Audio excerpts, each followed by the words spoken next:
Yes, and we're here in the house, a special one today. It's me, Agent X, a bit tired today, I'm not gonna lie. Do you get what I'm saying?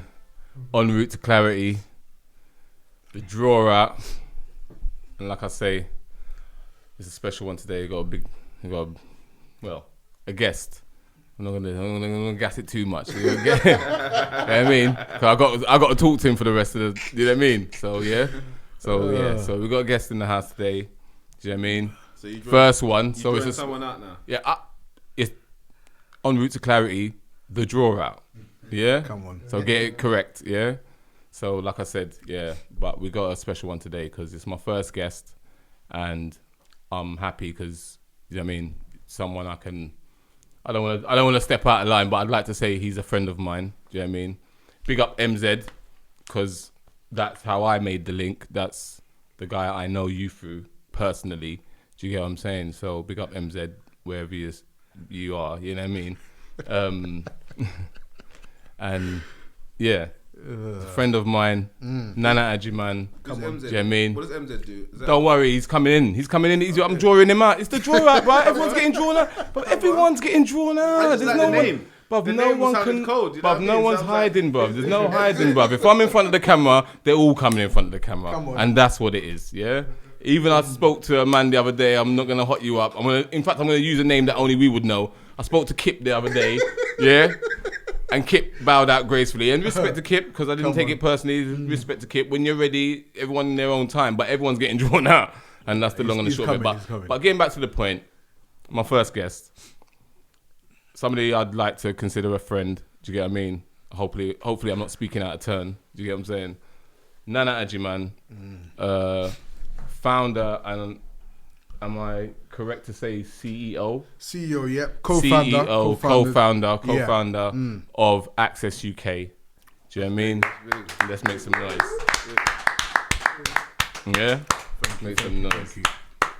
So, Nana, no, forget about how I know you. Forget all that. Access UK, you know, you do a lot of good work in the community. Funny enough, the community that I know very well. Hence the reason why I wanted you to be the first guest and one of the first people I brought on here to speak about the work you do in the community, which is very, very important. You know, and yeah, just basically tell us about yourself, tell us about Access UK and what it is you guys do down there. So Access stands for African Caribbean Careers and Employment Support Services. That's the acronym. And Access was born out of what happened in 2011 with the riots. So at the time I was involved in youth work, one of my guys asked me to basically do some research on why the riots happened, blah blah, etc. So when I'd done the research, realised that okay, like 1 in 2 black youths in the UK between the ages of 18 and 24 are unemployed.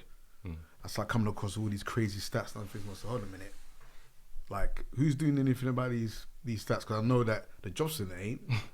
You know, all these organisations are not, you know, that are getting millions of pounds from the government and not doing anything about it. So the concept for Access came about off the back of the riots. Do you know what I mean? Looking at all these crazy stats. In, for example, in the Haringey, a lot of people don't know that's in like the top 10% poorest boroughs in the UK.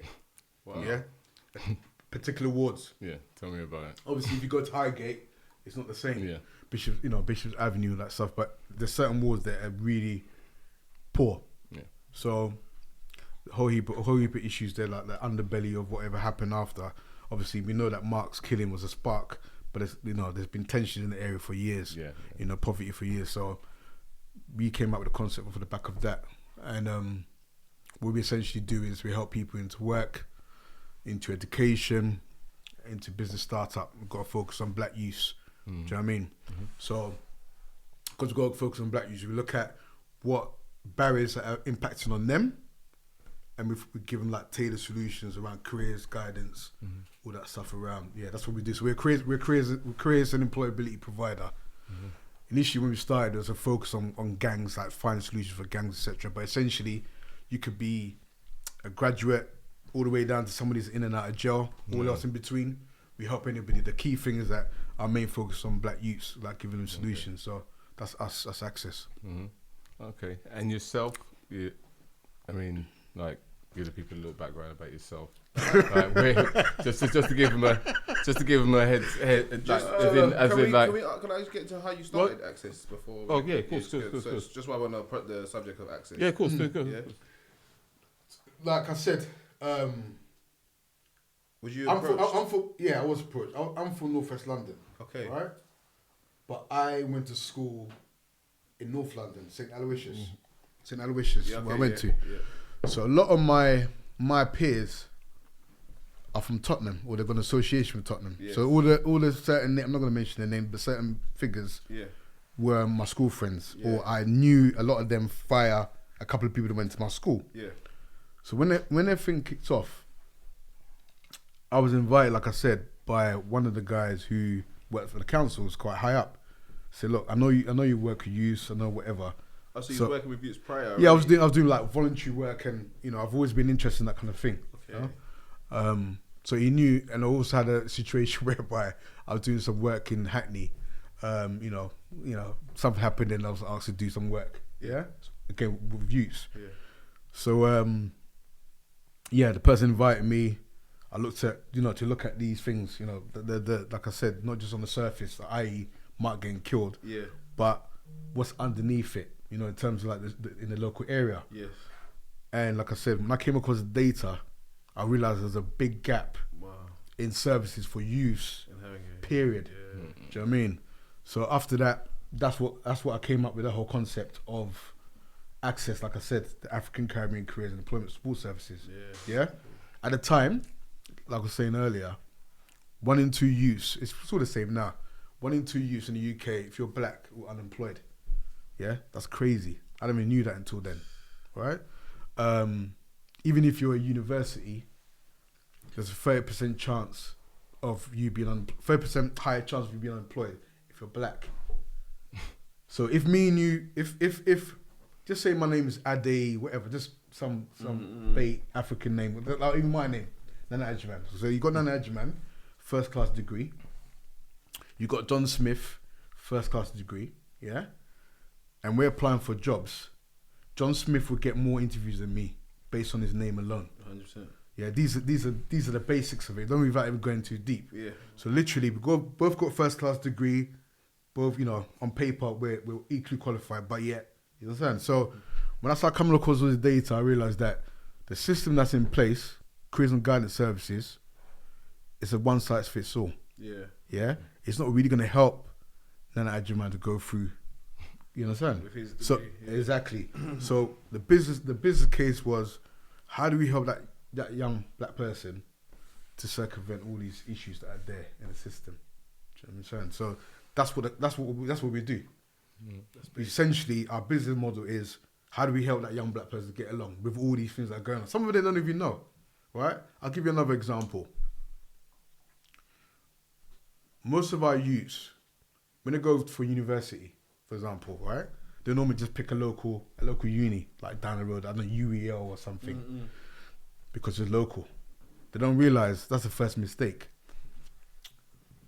There's a something called Russell Group universities in the UK, right? These are like the creme de la creme universities. The universities that are like, you know what I mean, the top ones. So what I would say to them is like, if you can go to these unis, apply to them. Because half your job is done. Yeah. If you say on the CV, I've been to Cambridge, or I've been to Oxford, or I've been to Exeter. Yeah. When the employer sees that, that's half the work done. Yeah. So it's just about now. It's about how, you understand. So, and these things are not in the textbook. No one's gonna tell you that in the textbook. These are things that are unorthodox knowledge. You know what I'm saying? So those are little things we do to help people along, give them a little bit of knowledge they might not be aware of. Do you know what I mean? Someone might have a CV. And I'll say, you know what? Take off the fact that you live in Tottenham. Take off the postcode, or take off the address, because you don't even have to put your address on CVs. Just your name, email address, and done, and a number. Do you know what I mean? All them little things make a difference, because if that young black person goes to the job centre and say in a meeting at a white advisor, they might necessarily feel comfortable telling them that. Yeah. So we have, not only do we do what we do, we have cordial competence. So someone walks in, either me or my staff members, they know exactly what problems they face.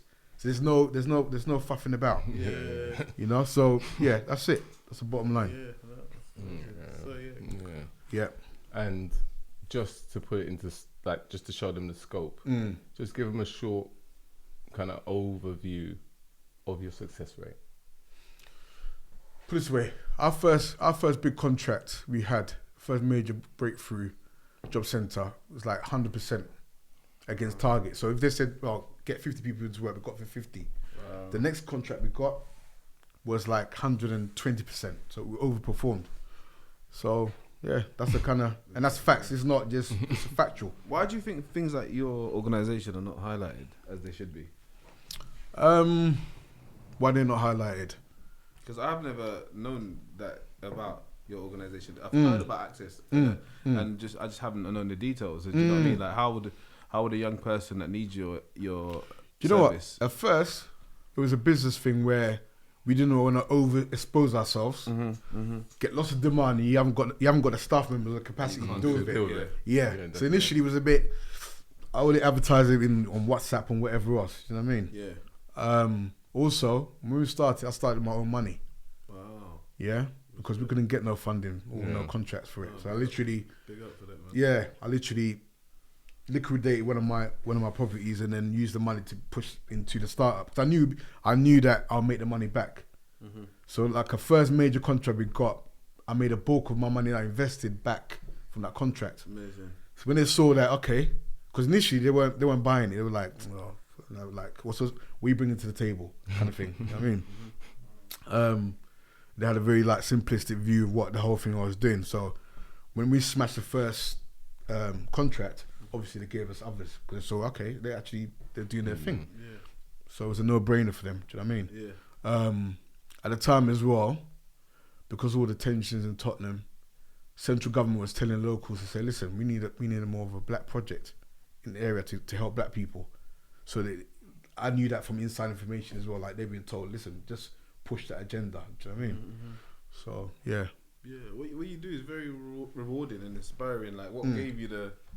What's your background that made you that gave you the wanting to give back to the people? Do you know what?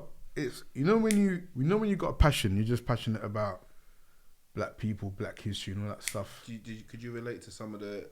Not trying to get too much into your history, but could you relate to not knowing how to get a job at one point, or just not maybe putting something bad in your not putting that Tottenham address in your CV or whatever? Yeah, look. Yeah, the thing is, a lot of people ask me this question, and I always kind of rely on the fact that people that know me know my history. Yeah. And my kind of trajectory into it, I thought, you know what, I'm gonna base it on what we do as a business or as a social enterprise rather than my personal background. No, your personal. But Can I interject? Yeah. The reason why I'm going to do that because I am one of those people who does know you a little bit better. So again, without going too deep into your background, you're born into a different type of lineage anyway. That's so true. You're not. That's true. A bit like myself. You're not somebody who came about a certain kind of I don't know what they call it. Basically, what I'm saying is you're not woke with a little bit of sleep in your eye. If you understand what I'm saying, definitely. You born into this. Do you get what I'm saying? 100%. So your right. So your viewpoint is completely different from the outset. 100%. Do you get what I mean? You're not the average guy walking around in the. Do you get what I mean? 100%. Without again, like I said, without going anyway. Do you know what I mean? But you know what I'm saying. I'm talking about your lineage now. I'm not talking about. Yeah. Do you get what I mean? Yeah, the other stuff. Yeah. Right. Okay. Yeah. So again, just like even knowing, there's a time where you knew maybe you didn't have the full knowledge of something. Obviously, you gain the knowledge, but also what it's like not to have the full knowledge. Why, when you do go to help people do certain things. It's good to maybe it comes from experience of once not really having the. It's a thing that when you've always had a certain mentality, but without sounding too thing, you didn't know how to commercialize it. Yes. And then events happen. And it's like, okay, I can actually make a living for my passion. Exactly. You see what I'm trying to say? It's not something that everyone's done. Yeah, that's why I have to ask you. You know what I'm saying? No one just says, let me start up a recruitment. Boom, boom. You know what I'm saying? For someone to have decided that, it's like, what even... It was a perfect combination of all the factors coming together. You see what I'm saying? So I thought to myself, okay, do you know what I mean? So this is where the gap, so I was passionate about it, and also I realised there's a gap in the market for that provision. Because what I do, in terms of my organisation, it's only about 3 or 4 companies that do it in London. I mean, sorry, in the UK that I know of. You know what I mean? There's about, you know, and the funny thing is a lot of them will hit me up and say, okay, can you help us? You know, and they make much more money than us, and they're bigger organisations, but they still come and say, you know, behind closed doors, can you, you know? So, you know, it's a niche market. Definitely. What we're doing. You know what I mean? And obviously, hopefully we'll get bigger and bigger. But then also, again, knowing you a bit better, I know how driven you are. Because again, like you say, to liquidate a property, put it into a business, which is a niche. Like, let's be real, it is a niche market. Do you know what I mean? Yeah, you have to be very, very driven. Yeah. Do you know what I mean? And have to have a certain amount of belief in what you're doing. Do you understand what I'm saying? But again, like I said, goes back to something that you're born into. It's not something that just came about yesterday. 100%. Do you get what I mean? 100%. I think in certain ways you might have been working backwards, as it were, as opposed to progressing. Does that make sense? But anyway, we're going to stop right there, and we're going to go into what we do, because this isn't actually an interview. You might not know, this is not what we do. We didn't bring Nana here to dress him down, but hopefully you will learn something in the conversation. So Nana, what you may not know, but what we do is you just basically put questions out there. We have debate, topical conversation, and so I'm going to ask a question. And the first question I'm going to ask today is, as you work with the youth, you see the youth, you see the progress. There's a negative stereotype that's attached to our children. A lot of the time, you know.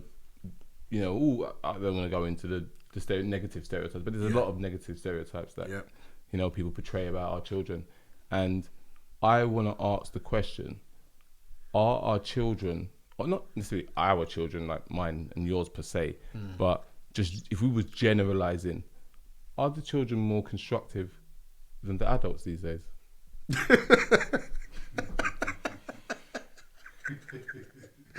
Are the children more constructive than the adults these days? Yeah, why are we laughing? That's a very that's a very loaded question. Yeah, of course, that's the question. That's why we're here. It's the draw out. It's the draw out. And it's more complex than even, you know, the question even sounds. Put it this way. No. Put it this way. I'll tell you what.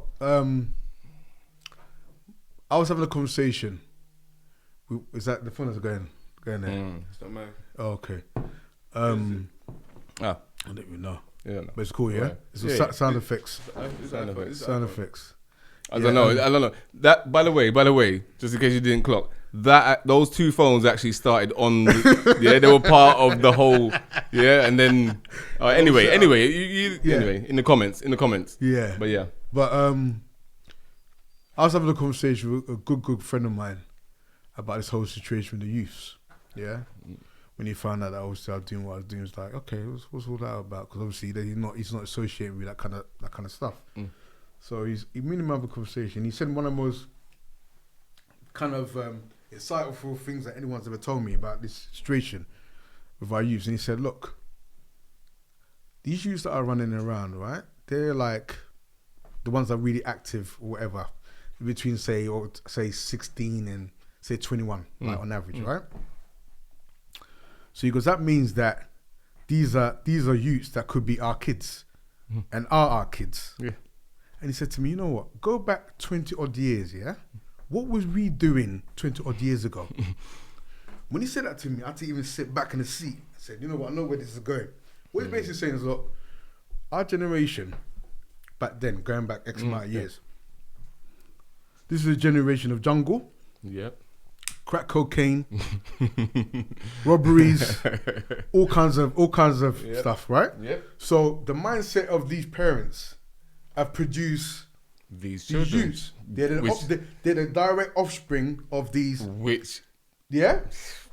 talk it. Certain women, certain women do for years. Yeah, I've you been telling understand? people for years. Certain women on, Yeah. strung out on certain, things, and Yeah. certain men, doing it. You know what I'm trying to say? This is the era of, like I said, the jungle, going out there, Yeah. licking kettle. Obviously, he's talking from a northwest kind of perspective, and he goes, that's a production of it. That's Some of the kids don't even know who their fathers are. That's your children. So Yeah. when you're saying, Yep. so when you're sitting there saying, boy, I'm gonna know what happened to these picnic, what happened to these youths? Why the youth them just wicked, them wild? What happened to them? A lot of people. Hey, no. A lot of people also came, yeah. But hold on. You do know. Yeah. You do know. You do But know what even happened. it's No, the same but generation. sorry to cut you. No, but I have to cut you. No, I'm just sorry. adding something to what he said. No, It's the same generation of people, yeah? No, but I don't want to add. Let me tell you something. You do know. No, I have to I'm saying, look, I I have to make the point At least to the let me viewers. add this. At least Go let me on, add this. add it. I'm saying it's the same generation of people that sent a lot of people sent their kids here to live with people that never took care of them as well. Do you know what I'm saying? Same way that's the like another. Bro, that's another thing. Yeah, that's this is another- what I'm saying to you, bro. I'm Yeah. talking about the man them who was on the wing with their son. That's it. That's what I'm talking about. Them man who will now tell you they don't know why the youths them. What? Bruv, you were selling crack and heroin out of the window. You leaned across him in the baby seat to push the heroin and the crack out the window, and now you're saying you don't know what happened to the youths. You don't know why the youths so bad. Bro, come on, bruv. Yeah. Come You know on, what? bruv. Like I said, that was the point I was trying to make. nobody Nobody up until that point had broken it down for me like that. I remember he's not involved in youth work or none of that stuff. He's just one of my people, yeah, that my proper people that we just reasoning. Yeah, Definitely. he's like, oh yeah, I heard you doing this. Cause he's saying to me, like it's a waste of time. You know what I mean? They're gone. Like, why are you even bother? Like, what? He knowing me, he just thought there must be something. There's something that's pulling you into it. Why are you even bothered? Why do you need it? Yeah, what is it? Yeah. I said, no, bro, it's nothing like that. Yeah. Also, remember, I was passionate about this stuff anyway, and there was a clear business case because you can't do this thing on passion alone. Yeah. Lots of people try to do it and they burn themselves out. Yeah, I know people that are running really solid organizations, but they do a 9 to 5. And they do this on the side. The two things are not. They don't go together. So there's those sides as well. That's what I'm saying. So you have to. People that came from decent homes, that people their parents didn't take crack, but they worked so hard, and their child had space to go out. You know what I mean? That there was a lot of It's complex. different contributions. it's you know what I mean? complex. People that got sent here to live with aunties and uncles that treated them really badly. Definitely. Let me give you a little insight. Definitely. The person I'm talking about, right? His mum was highly educated. He's mixed. He's half Nigerian and half Jamaican. Yeah. First of all, that's an unusual mix in it back then anyway. Yeah. Back then, right? So and he came from two solid parents. Yeah. Really, really constructive parents. Yeah, educated and everything. Now, with him, what happened with him is his mum used to look after him in terms of clothes and whatever. He was like the fashion don in that area. Yeah. People used to go to his house and borrow clothes off him. Yeah. This is how deep he was into fashion and whatever. He's always on top of things, right? Then it got to a point where you transition you obviously into a man. Say at the age of 15, 16, and you either want to do things yourself, earn your own bread, or mum can't afford all that stuff. Yeah, the level of what you want now. Yeah? Yeah. So that's what kind of led him down, quote unquote, the wrong path. 100%. And start doing things and he obviously progresses into more thing. So you're right. There's a lot of cases of that in the hood as well. I always think that it's a lot of it's put down to the lack of having, and sometimes it was the over providing that turned people to be, because we don't talk about the people that chose road. Yeah. Do you know what I mean? A lot of people chose road where they came from houses that were quite well together. You know what I'm saying? And sometimes they would have more of an influence on the road because they had everything. Definitely. Look, human beings are complex. Definitely. You know what I mean? You can't just say you're going to do X, Y, Z and it's going to lead to this. You know what I mean? There's lots of... That's why I don't like doing the blanket No, thing. you know what I mean? you can't ever do the blanket. It's thing. you know what I mean? Look, I remember the first... Yeah. Sorry to cut you, but the only reason why I made the statement before is because it's the same type of people who say we're gonna get into that as well. Lazy narratives. Why By do the way, that? that's a whole nother conversation. That'll probably be the next one. But the point is, the same people who would say, "What happened to the youths?" Yeah. Is like I say, the same people who would have done a bird with their son. 100%. They're still doing birds with their sons. Do you get what I mean? And that's the only reason why I said that. I wasn't making a blanket statement. I was just saying, do you get what I mean? There's a certain type of person, just like the type of person who says, "Oh, you know, I've tried everything." No, you ain't. Yeah, you No, know. you ain't though. You ain't. Like you haven't.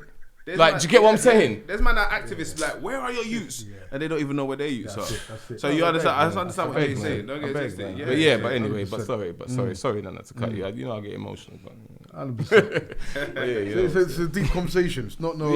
Yeah. But the question was, again, are the kids more constructive than the adults right now? And I'm not even going back to when we were their age. I'm talking about right now. Because I'm telling you right now, I know kids who are living on the verge of neglect, for want of a better word. And I don't use that word lightly. Do you understand what I'm saying? And they have no reason to be as constructive as they are. Yeah. I'm telling you, do you know how many of them I know? It's true. Go in uni and all sorts.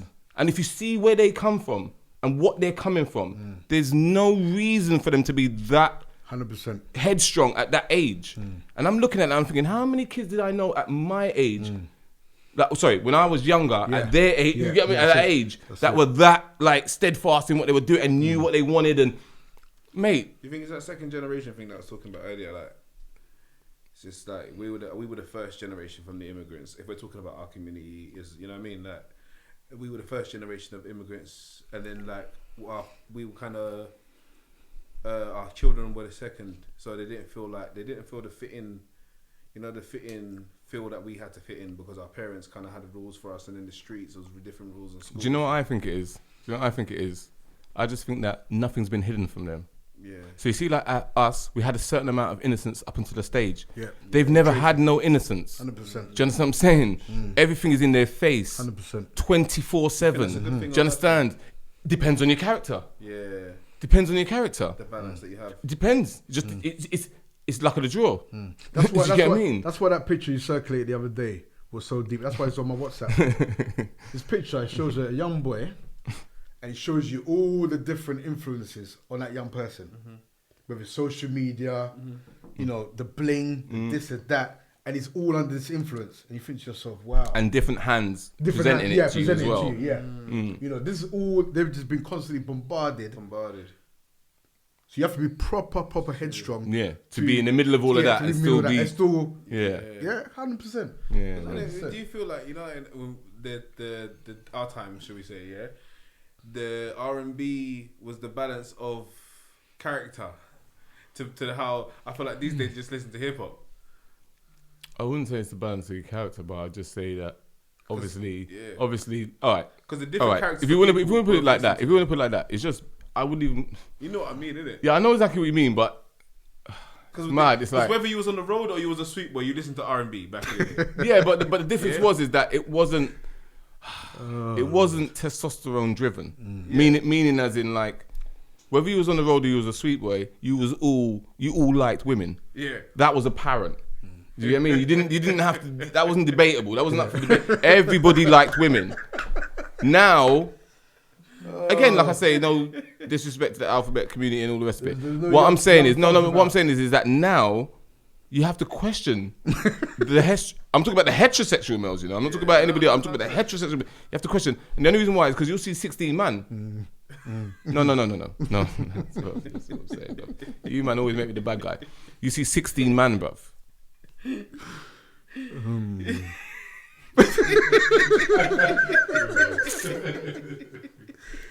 And not one girl, not one female, no estrogen in sight, bruv. Man might have some Cali. That's the closest to estrogen you're gonna get in the dance. There's no estrogen in the building. Do you get what I'm saying? Just man. Do you know what I mean? Enjoying man's company. Come on. I've even said, we've had a conversation with the kids and I'm like, alright, cool, they're doing the music video. Yeah, get some girls in it. They're like, girls? Yeah, Bruv. Man looked at me like I said something wrong. You see. Do you know what's... Sorry, Go through. You're the guest. I don't want to... Just stick a pin and remember what you're going to say. Bruv, what kills me the most with that, yeah, is that even when they got the girls in the video, not one of them's going to get in trouble with their missus. And let me tell you why. They're so disinterested with the gal. The gal could be twerking in his face. Man will just be like, shot 5 in... You're like, nah, bro. You can't ignore the bum cheek in your face, fam. Like, at least acknowledge the bum cheek. You man's not gonna... Man will just say... Yeah, that's what I'm saying. Yeah, but anyway, sorry. I drift, sorry. Because like we were saying earlier, the kind of music that we had some Jurassic, we had the Mobb Deep, we had the Nas.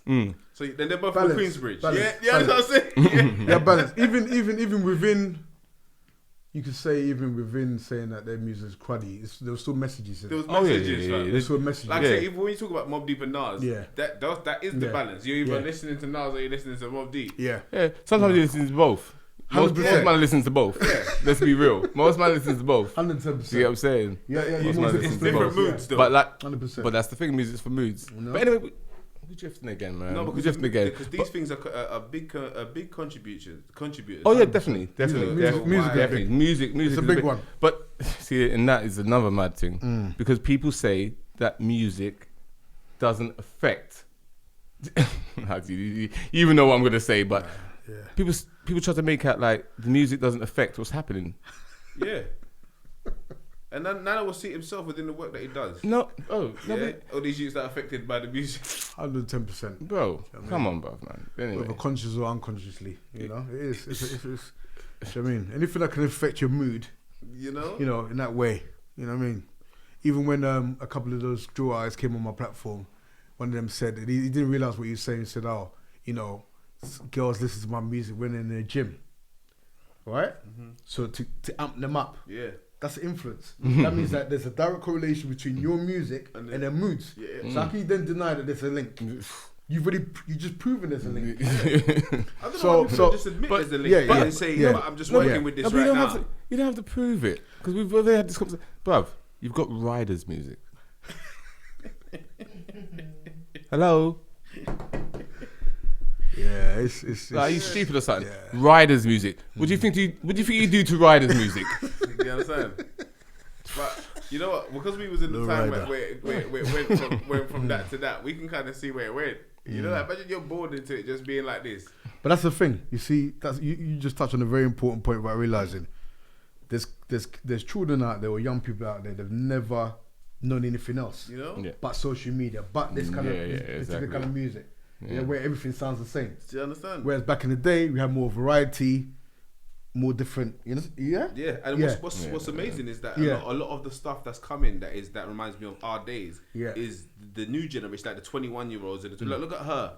She's really got some good music, and she's like 20. She's 21 or 22. You got Daniel Caesar again, 21, 22. So like, funny enough, that generation somehow looked for. Where they were growing up, they were still listening to that. Your children, you might be like, what you know about this tune? Absolutely, definitely. That's what I'm saying. Because then they're searching for good music. But that's music. That's a music connoisseur. It's few and far between. It's few and far between. It's very true. You know, so definitely. Do you know what I mean? Let me segue because as we're talking about the youngsters and the excellence of them, and by the way, just to wrap that up, I believe right now, if we was generalizing, that the youngsters. On a whole, are more constructive 100% than the adults. 100%. I'd argue that with anyone. I believe that. Get in the comments, do what you like, but you know my thing already. Unsubscribe, unfollow, dislike, all of that. Anyway, Nana, next question. Well, not even so much question. This one is just a segue. County lines. County lines and missing children. Are they really missing? And even if they are they going to be taken seriously anymore? No. Let me just. You're laughing because you already know them. Are they really missing? Are they really missing it? Or missing by No, because I'm a bad guy, so I'm going to put it out there. Yeah. Are they really missing? So let me give you an example. We know the story. There's this guy who kidnaps you. Sorry, I missed the crucial stage. He grooms you. He grooms you. At the chicken shop. Yeah, he grooms you. and then he kidnaps you and takes you away and puts you in this place where you didn't want to be, and you've got to now do this job for him, that you don't want to do, and you just don't know how to get home because I don't know what to do, and I've got to stay here and do this horrible job for this man. So anyway, like I say, like back in the day when man used to get arrested and talk about the dread with the scar on his face, he made me do it. What I want to know is, are they really missing? He's dread with the scar on his face. Oh, the guy. Do you know what I'm scared of? Yeah. As you say, the lazy narratives. Lord. So we're gonna get onto that. I've been getting to it. Without getting into that, I just feel like again the lazy narratives of what are being put out. Say if remember, if they were taking kids, you have to understand, yeah. Who is putting out these narratives? Yeah, who is behind it? Because that person that's sitting in the countryside, Sussex, or wherever it may be, that's so alien to them that they've been given this particular, until you start unpicking it. It's just like when they say that most violence on the streets is to do with drugs. Yeah? Like most of the shootings and stabbings have to do with drugs. Yeah. And I was sitting there thinking, really? Yeah and no. Yeah, it's to do with money, innit? You know what I mean? Well, where's the county anyway? Anyway, where's the county? Let's get back on track. What you were saying? Where is the county? Anywhere, in America. any of the counties outside of London. So they're called counties as well now? Yeah. We never called them counties before. It doesn't matter. It don't matter. That's just they just calling it county lines because they just basically mean telephone lines that are associated with certain counties. But anyway, are they missing? I don't want to stray from the point. Are they missing? I'm saying because no, because we've all seen them. Yeah. And don't get me wrong, I'm not saying there's not missing children. And I have to always reiterate certain points for the. Yeah. I was going to say something very derogatory for the simple people. I don't mean we are generalizing here. I don't mean like there isn't any missing children, or when you go on Facebook and you see a child missing, that means that they're just out doing county lines. The narrative scary. Yeah, this is what I'm saying. Again, we try to stray from blanket statements, that's it. You understand that we generalizing to a degree, 100%. But these are things that don't need to be explained when you're having grown-up discussions and conversations. But at the same time, we will still clarify because we don't want to assume upon the intelligence of the audience. So the point is, we're trying our best not to generalize, but at some point we will have to. Do you know what I mean? So when I say, are they missing? I don't mean every child who's ever gone missing. That's it. Do you understand what I mean? So again, just to clarify. But again, like I say, are they missing in the degree to which we are being told? Simple answer is no. Okay, thank you. It's a bit more complex than they make it out. Yeah. Victim and victimizer kind of narrative. Yeah, exactly. Exactly. Because we know. 25 years ago, people were going to country. That's it. It's not a new. It's not a new. Hold on. Let me rephrase that because when I say people, it sounds very general. Teenagers were going to country 100% with Class A drugs. That's it. Class A drugs to sell. That's it. Do you understand what I'm saying to you? Yeah, it's not a new phenomena at all. Like do you understand what I mean? Yeah. So when people make out like there's this boogeyman who's kidnapping people's children and forcing them to do these things, these horrible things that they don't want to do, don't get me wrong. I'm not saying that's never happened.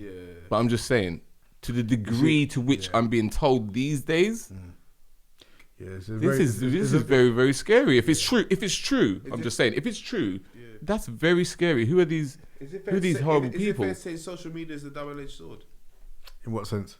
In the same sense that it's the same place that makes them seem like they're missing. Like it's easy to put out someone missing on social media now, but it's also the same place why the children went OT.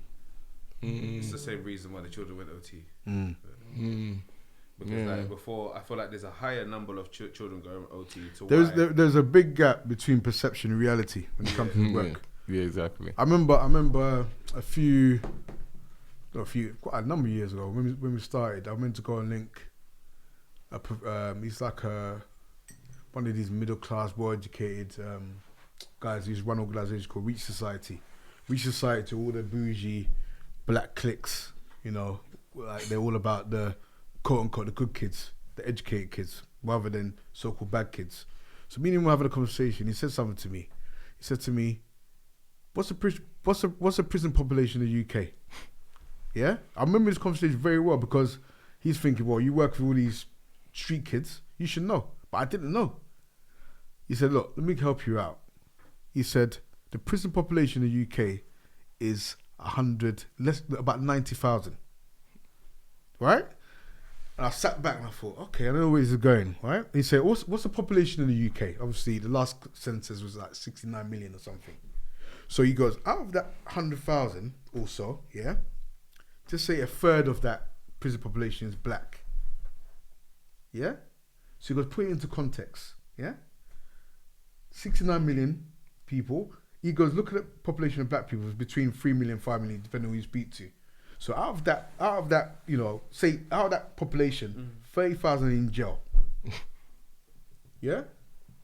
He goes, you see where I'm going with this? So what he's basically saying is that a certain narrative pushed out, that all our youths are out there, they're committing crimes, they're whatever, but it's not based on anything that's real, tangible. Exactly. Do you see what I'm trying to say? 100%. There's 700,000 odd youths in our community in terms of the black youths, right? So you do the maths, yeah? That means the majority of the youths are actually quote unquote good youths. Yeah. They're trying to, you understand? Yeah. Exactly. Statistically. Exactly. But the little cliques that are doing thing are getting all the attention, the hype. Exactly. I've been saying this for Exactly. a while. Yeah. And that's the reality. Which was the point of the first question, which Yeah. was, are the children more constructive than the adults right now? And I would argue that with anybody. Do you understand what I mean? Because I see them. Yeah. I see them every day. You know. Do you know what I mean? And like I Yeah. said, a lot of them have no reason to be as constructive as they are if you look Absolutely. at what they're coming from. Absolutely. Do you understand what I mean? But Yeah. they still are. Absolutely. Do you know what I mean? So Yeah. I'm not having the whole narrative Yeah. of them being whatever. I'm not having that. Do Yeah. you get what I mean? I think it makes older people comfortable to diss younger people. You know, Oh, well, of course. The ageist thing is always Yeah, going to of course, exist of as course, well. Do you of know? course. The only thing I'll say though that's different is that I was explaining this to my daughter the other day. I said, look, I remember back in the day, right, being on a Kilburn High Road, you can literally tell if you've got the eye for it, you can really tell who's quote unquote out there or on it and who's not. You can make that distinction by the dress code, by so many different things. Now they've got one standard kind of dress code.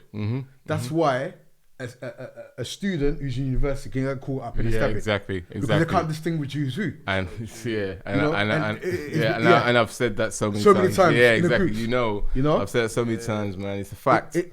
You go past any university, you cannot tell who's in university and who's not. Who's banging on the roads. It's a uniform. Whereas back in the day, No, it's a fashion. It's a fashion. So I know you say it is the uniform to the fashion, but what Yeah. the point is that, like you said before, listen to what you said before. You said there was man who was Sweet Boys and there was man who was Roads. 100%. Listen to what you said. You know what I mean? So there's two different distinctions. There was That's two it. different guys.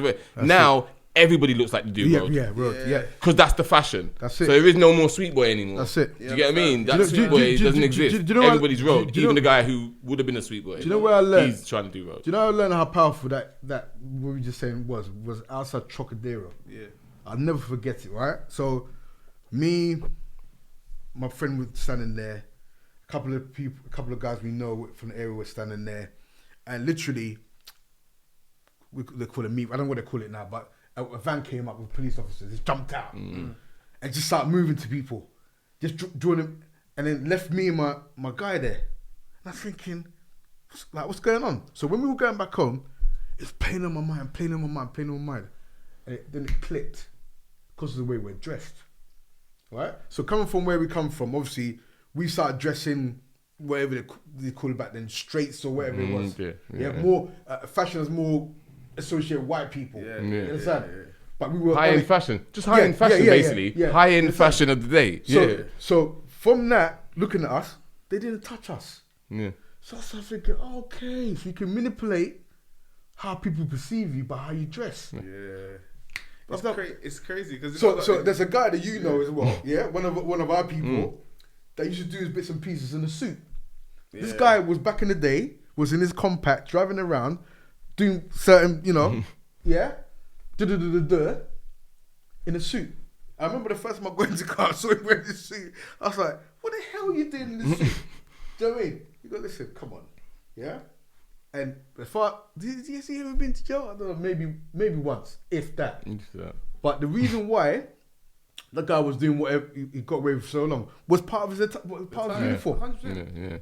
You see what I'm saying? Because it wasn't fashionable to look like you're doing what you're doing. Come on. Do you know what I mean? Whereas now, if you're doing something, it's no point you doing it if 50 witnesses didn't see you do it. Yeah. Outside the rave. In front of everyone. Yeah. That's the point, isn't it? So because the story you just said, they had a similar situation in Chocadero. Yeah. But it's that people came to rob my bridges, and just left me and my bridges. And then again, so it's maybe because we were the big ones over there. Do you know what I'm saying? So it's like it works both ways. It does. Funny, you know what I'm saying? It works even when people are coming to. It does. Like how you're dressed, or how you look. Yes. Whether it's feds or it's man coming to. Yeah. You know, so it depends what you want to achieve. But like I said, what they taught me was so you can manipulate that and get different results. Yeah. Yes. You know. Yeah. So when I'm talking to my young people and I'm saying to them, look, you're in a car. There's 3 other men in the car. You all got caps on. I was gonna say that the hats are the music blazing. Some of them must be smoking a zoo, whatever. Yeah. And you get drawn down. And you start crying racism. What do you think's gonna happen? Think about it. And you might be pushing a car that the police officer can't even afford. You understand? Yeah. So they're putting 2 and 2 together. I think, okay, those black kids are up to no good. Yeah. Yeah. So do you think that you can switch up how you move to affect a different change? You see what I'm saying? It's just like being a bit switched on. But they don't have any elders giving them this basic stuff. But you know what? Yeah? How many of us are saying what helped us to cross over though? But can I just say something like, funny enough, it's mad because when you touch on that don't have any elders thing, it's like there's a generation underneath us. And to be totally honest, we kind of started it, which was the whole, I swear on this all the time anyway, so forgive me, fuck the elders kind of thing. And we kind of started that. That's true. Do you get what I'm saying? That was like our generation. We started that whole fuck the elders, they can't tell us nothing kind of thing. That's true. Do you get what I mean? And they've kind of, just like with everything, they stand, like, you know what I mean? They just, it's progression, isn't it? You know what I mean? And they do it. So the next generation wants to do it times 10. 100%. Do you get what I mean? So it's like, I think that when elders give good examples, they look at you as an elder. No, what I'm saying, you know, like when we spoke about elders as younger, than we said fuck the elders. It was man that was on the same thing we was on. Yeah, but what I'm saying is, this is my point, is that we said fuck the elders because we didn't rate them and we didn't rate certain things they were doing. 100%. But what I'm saying is they don't see that. It's not like they don't have good examples or elders. What it is that they've just taken the fuck the elders slogan and just run with it. Yeah. So irrelevant of whatever you're doing, fuck the elders. That's it. I don't listen to no man. No one can't tell me nothing. And if someone can tell you something, then somehow you're a pussy. Do you get it? Yeah. So they took the slogan and run with it. They didn't understand why we were saying 100%. That. We didn't say that because we didn't rate certain elder man. We had bare elders. Bare man we had respect for. Bare bigger man who could tell us where we were and rah, rah, rah. Yeah. But what I'm saying is that we were the first generation of fuck the elders. 100%. Who said that out loud and publicly, like, 100%. The man there, they can't tell us nothing. Do you get what I mean? So what I'm saying is off the back of that, the generation underneath us, they just took the slogan and just ran with it. They didn't actually understand why we were saying that. We wasn't saying that to every, do you know what I mean? But they just heard what we were saying and just thought, this is what it is. Do you get what I mean? So now you get a place where it's not that they don't have elders, it's that it's like you don't take chat in it from no one. Do you understand what I'm saying? So it's like almost like, right, if someone can tell me something, then I'm a pussy. Do you get what I'm saying? So I just don't take chat. You get what I'm saying? Not because I don't have elders or people who are there, constructive, who I could look up to and say, well, then people are doing their thing and they know the. But in hindsight, would you say that you never gave enough open credit to the people that you did respect? Me personally? Yeah. No, I can't say that. The people I respected and I respect, they know that.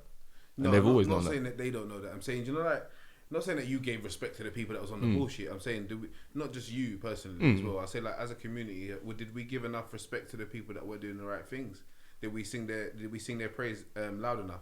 Well, how would you even define that? Doing the right things, like what? In what sense? Do you know what? Like the people that did were just kind of living a simple life and living a legit life. Did they get any kind of praise in a way that a gunman did? You know what? Let me explain something. Let me say something to you. You see those people that are quote unquote kind of doing the right things and they're doing well, or even helping in the community. You know, there's people that actually, when it was sticky, they were helping in the community. We always know there's someone. It might have been one man that was there, and he tried to do things for the community. Did we sing those people's praise as much as the gunmen got their songs? The whole community sang their praise. Well, those people, those so-called people that are doing what they're supposed to do, are they visible? Yeah, a lot of time they are. You think they're visible, yeah? Yeah. So how many doctors, lawyers, and there's plenty of them in our community, lawyers, doctors, architects, do you know, you can say, you know what, let me signpost this young person to so it could be their mentor. Yeah. How many of them do you know personally? I know a few. You know a few, yeah? Well, trust me. Most of them, this is the play. Most of them, once you get to that stage, they're out. They're out. Yeah. They're out. No, but you know the reason why they are? Because when they were there, I can say, are we going to deny that? Like I say to you, at some point within our community, we gave a lot of praise to people that was being destructive with themselves. Yes. Like, we gave what I'm saying is, it's about balance, isn't it? No, you're right. So I'm saying, I'm saying, as soon as because people still, I feel like we ignore the fact that people do want better answers. You know, there's a lot of people that do want better answers, but the reasons why we can't see them is because the light's been shined on is the bullshit. I don't think it is. I don't think it is. No? If you're a young person coming up in a particular area, right? Yeah. You're age 11, 12, whatever, you're finding who you are, trying to find your identity, and you see that all the successful people around you in your neighborhood are up to no good. Naturally, you're going to aspire to that. But it's what you what I'm saying is no. No, it is. But so hold on. So we're going back to two things that I always touch on, which is the mindset and the culture, 100%. So with that said, both of those two things can exist in the same place. That's what people don't like to do. Do you get what I mean? So you see what you're saying and you see what Nana's saying. I'm in the middle of the both of you. And what I'm saying is you're right and Nana's right. Yeah. That's what I'm trying to say to you. Yeah. Let me just finish. So the both of them exist in the same space. Yeah. Do you understand what I'm saying? The mindset and the culture is toxic. Yeah. So that do you get what I'm saying, is naturally swung that way because of the mindset and the culture. Yeah. That's it. Do you understand what I mean? Lack of knowledge as well. You know, like the people that are older will understand what a lot of things come with. A child wouldn't understand what these things come with. So if what looks like success to you as a child, but by the time you get to a reasonable age, it's not. You realize that's not success. But no. But and the point is with Nana's point that he's making is if you don't see anything else. So that's what I'm saying. The two things can exist in the same space. Yeah. So on one hand, the mindset and the culture can be toxic, but then on the other hand, you can have these successful black people who are not visible. Not visible. So how can you aspire to be something you do not see as possible? There you go. That's the point. Because it wasn't seen as cool, though. That's what my point is. No, it wasn't. It's true. Listen, the people didn't make it cool. Listen to what we made road cool for so long. Okay. Yeah. That we put the light on road. The music that's made puts the light on road. Yeah. The movies that are made puts the light on road. Where does it even look cool to be a black doctor? Okay, cool. So what I'm saying to you is this. Until you see the black doctor's yard and the car is pushing. But anyway, go ahead. I'm not saying that, but how do we see that if we don't put the light on it, though? I'm not talking about me and you. I'm talking about the kids. No, I'm saying to you. How do the kids see that? All they've been pumped with. But I'm just saying they've been pumped with drill music. Yeah, cool. Yeah, and that's cool. And the movies are Top Boy. And that's cool. And that's cool. And that's cool. But if you can see that down the road. Yeah.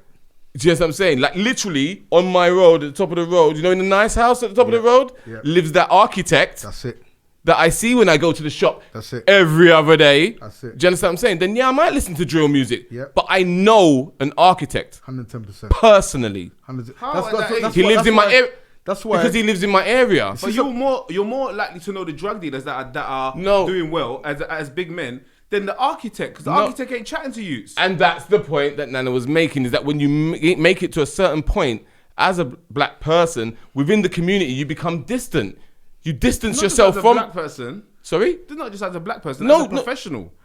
Distance yourself from people. Generally, but what I'm saying is, generally, yes, but as we pertain to the conversation we're having right now, that's what happens within the community. But there's loads of those guys that go out and will give their service to talk, but no one wants to hear them. No. Because it's not cool. What? See, again, like I said, yeah. You're talking about the mindset and the culture, which we've already established. That's like, I harp on about it all the time. Yeah, So there's nothing that nobody's not understanding over here. We've agreed with you. Yes, But that is a fact. Is who's going to make it cool? Huh? How do we make it cool? Well, that's what we're doing. Well, that's what cool, we're doing. That's what we're trying to do right now. That's what we're trying to do right now. Do you get what I'm saying? That's what we're trying to do right now. We're trying to shine the light on these topics, these conversations, these people. Yeah. Do you get what I mean? That's the whole point. Definitely. But let me finish. And not just by shining the light on them, by showing that they're actually you. That's like it. they are you. That's it. Do you see what I mean? That's the reason why I'm not That's the reason why I'm not interviewing Nana right now. Because I could. He's done interviews many, many times, and I'm sure they've asked you many, many questions. Do you get what I mean? But why would I bring you here? Definitely. I'm gonna have a conversation with him so you can actually see that he is one of you. That's it. Yeah, do you understand what I'm saying? And that's my point. My point is I look at people like you lot as cool. Yeah, from my perspective. I don't know about that, but yeah, that's me. That's me in my opinion. Yeah, but cool. We know about your opinions, anyways. But and what you got to understand is that for as long as I've got space to do it, I will try to make sure that people like you are seen as cool, because what smacks it is, without telling your story, without it's just people that look like the people that you're trying to get through to. Seeing people like you having these conversations changes the narratives. Definitely. So do you know what I'm going to do with that bombshell? I'm going to switch to another question. Do you know what I mean? I'm switch to another question. Yeah. And the question is, since we're having this conversation, I'm going to get very specific now because you wanted to generalize, but I'm going to get very specific. Since you're talking about all this stuff, black people, I'm talking about black people right now, so don't get offended. It's not like, you know what I mean? You can get involved in the conversation if you want to, it's fine. You can have your opinion. Everybody's opinion is valid. The point is this. Black people, are we our own worst enemy right now? Who are black people?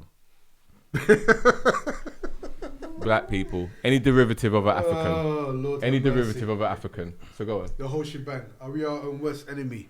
I think we get put into a whole one big pot when German and English and Russian don't. So it's hard. I don't even think we're black. Again, when we look at my skin is brown, and we're all of brown complexion and different complexions we have of the brown. same. We go through this whole thing every time. I don't mind, and I always do it. No, because what I'm saying is that if we don't allow ourselves to be from different countries, we're not going to be able to. But you're talking about stuff that's understood. We're not going into that. It's that's not what understood. Going to semantics. No, it's semantics. That's what I'm saying. It's semantics because that's what I'm saying, man.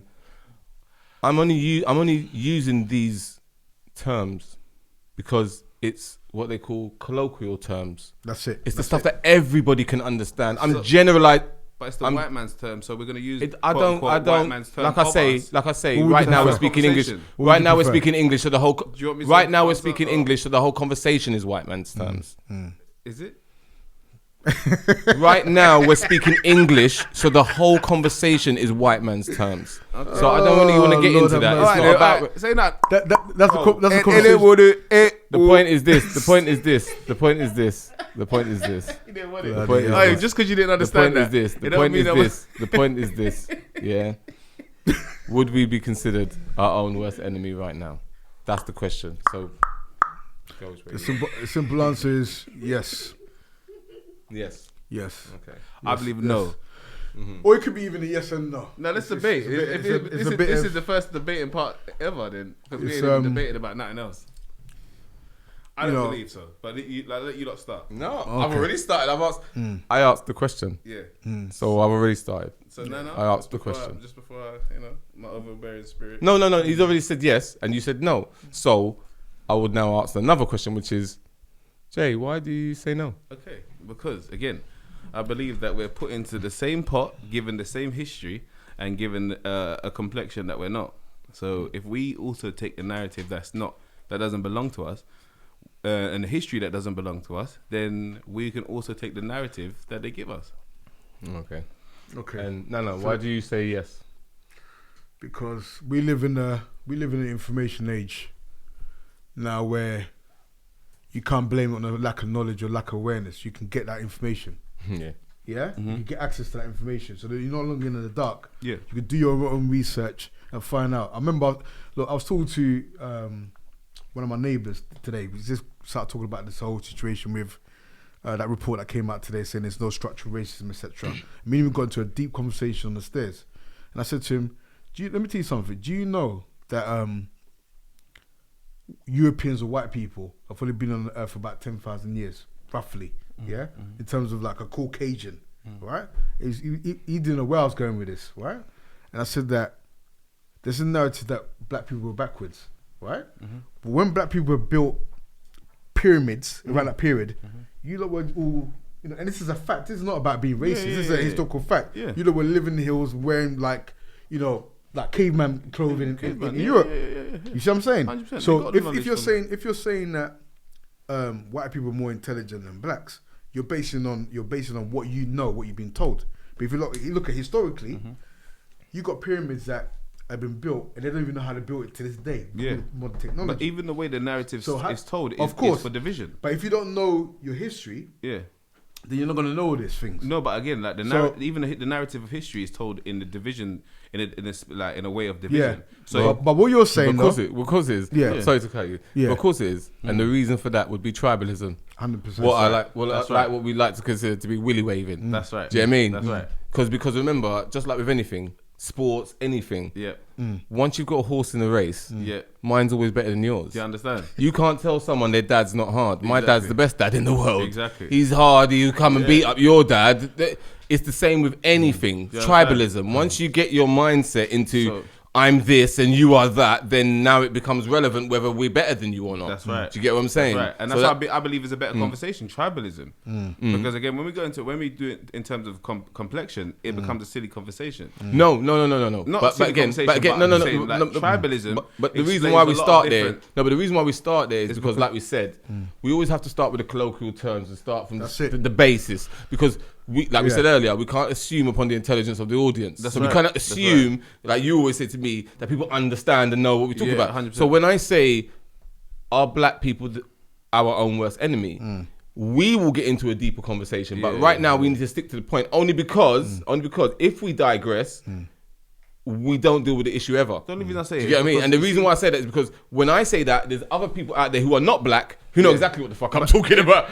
See how mad that is? Yeah. And the only people... But if I ask this question to a white man... Sorry. The only people who get into semantics on this issue is black people. But I'm saying, for want of a better term. Yeah. Do you get what I'm saying? But depending on the wokeness of that quote-unquote white person, if we ask them that same question, depending on the what? Quote unquote white person, because I say I you think say woke white person. Yeah, white person. Yeah, okay. Whether they still got sleep in their eye or not. Yeah. Okay, cool. Because there's some people. That's another thing as well, man.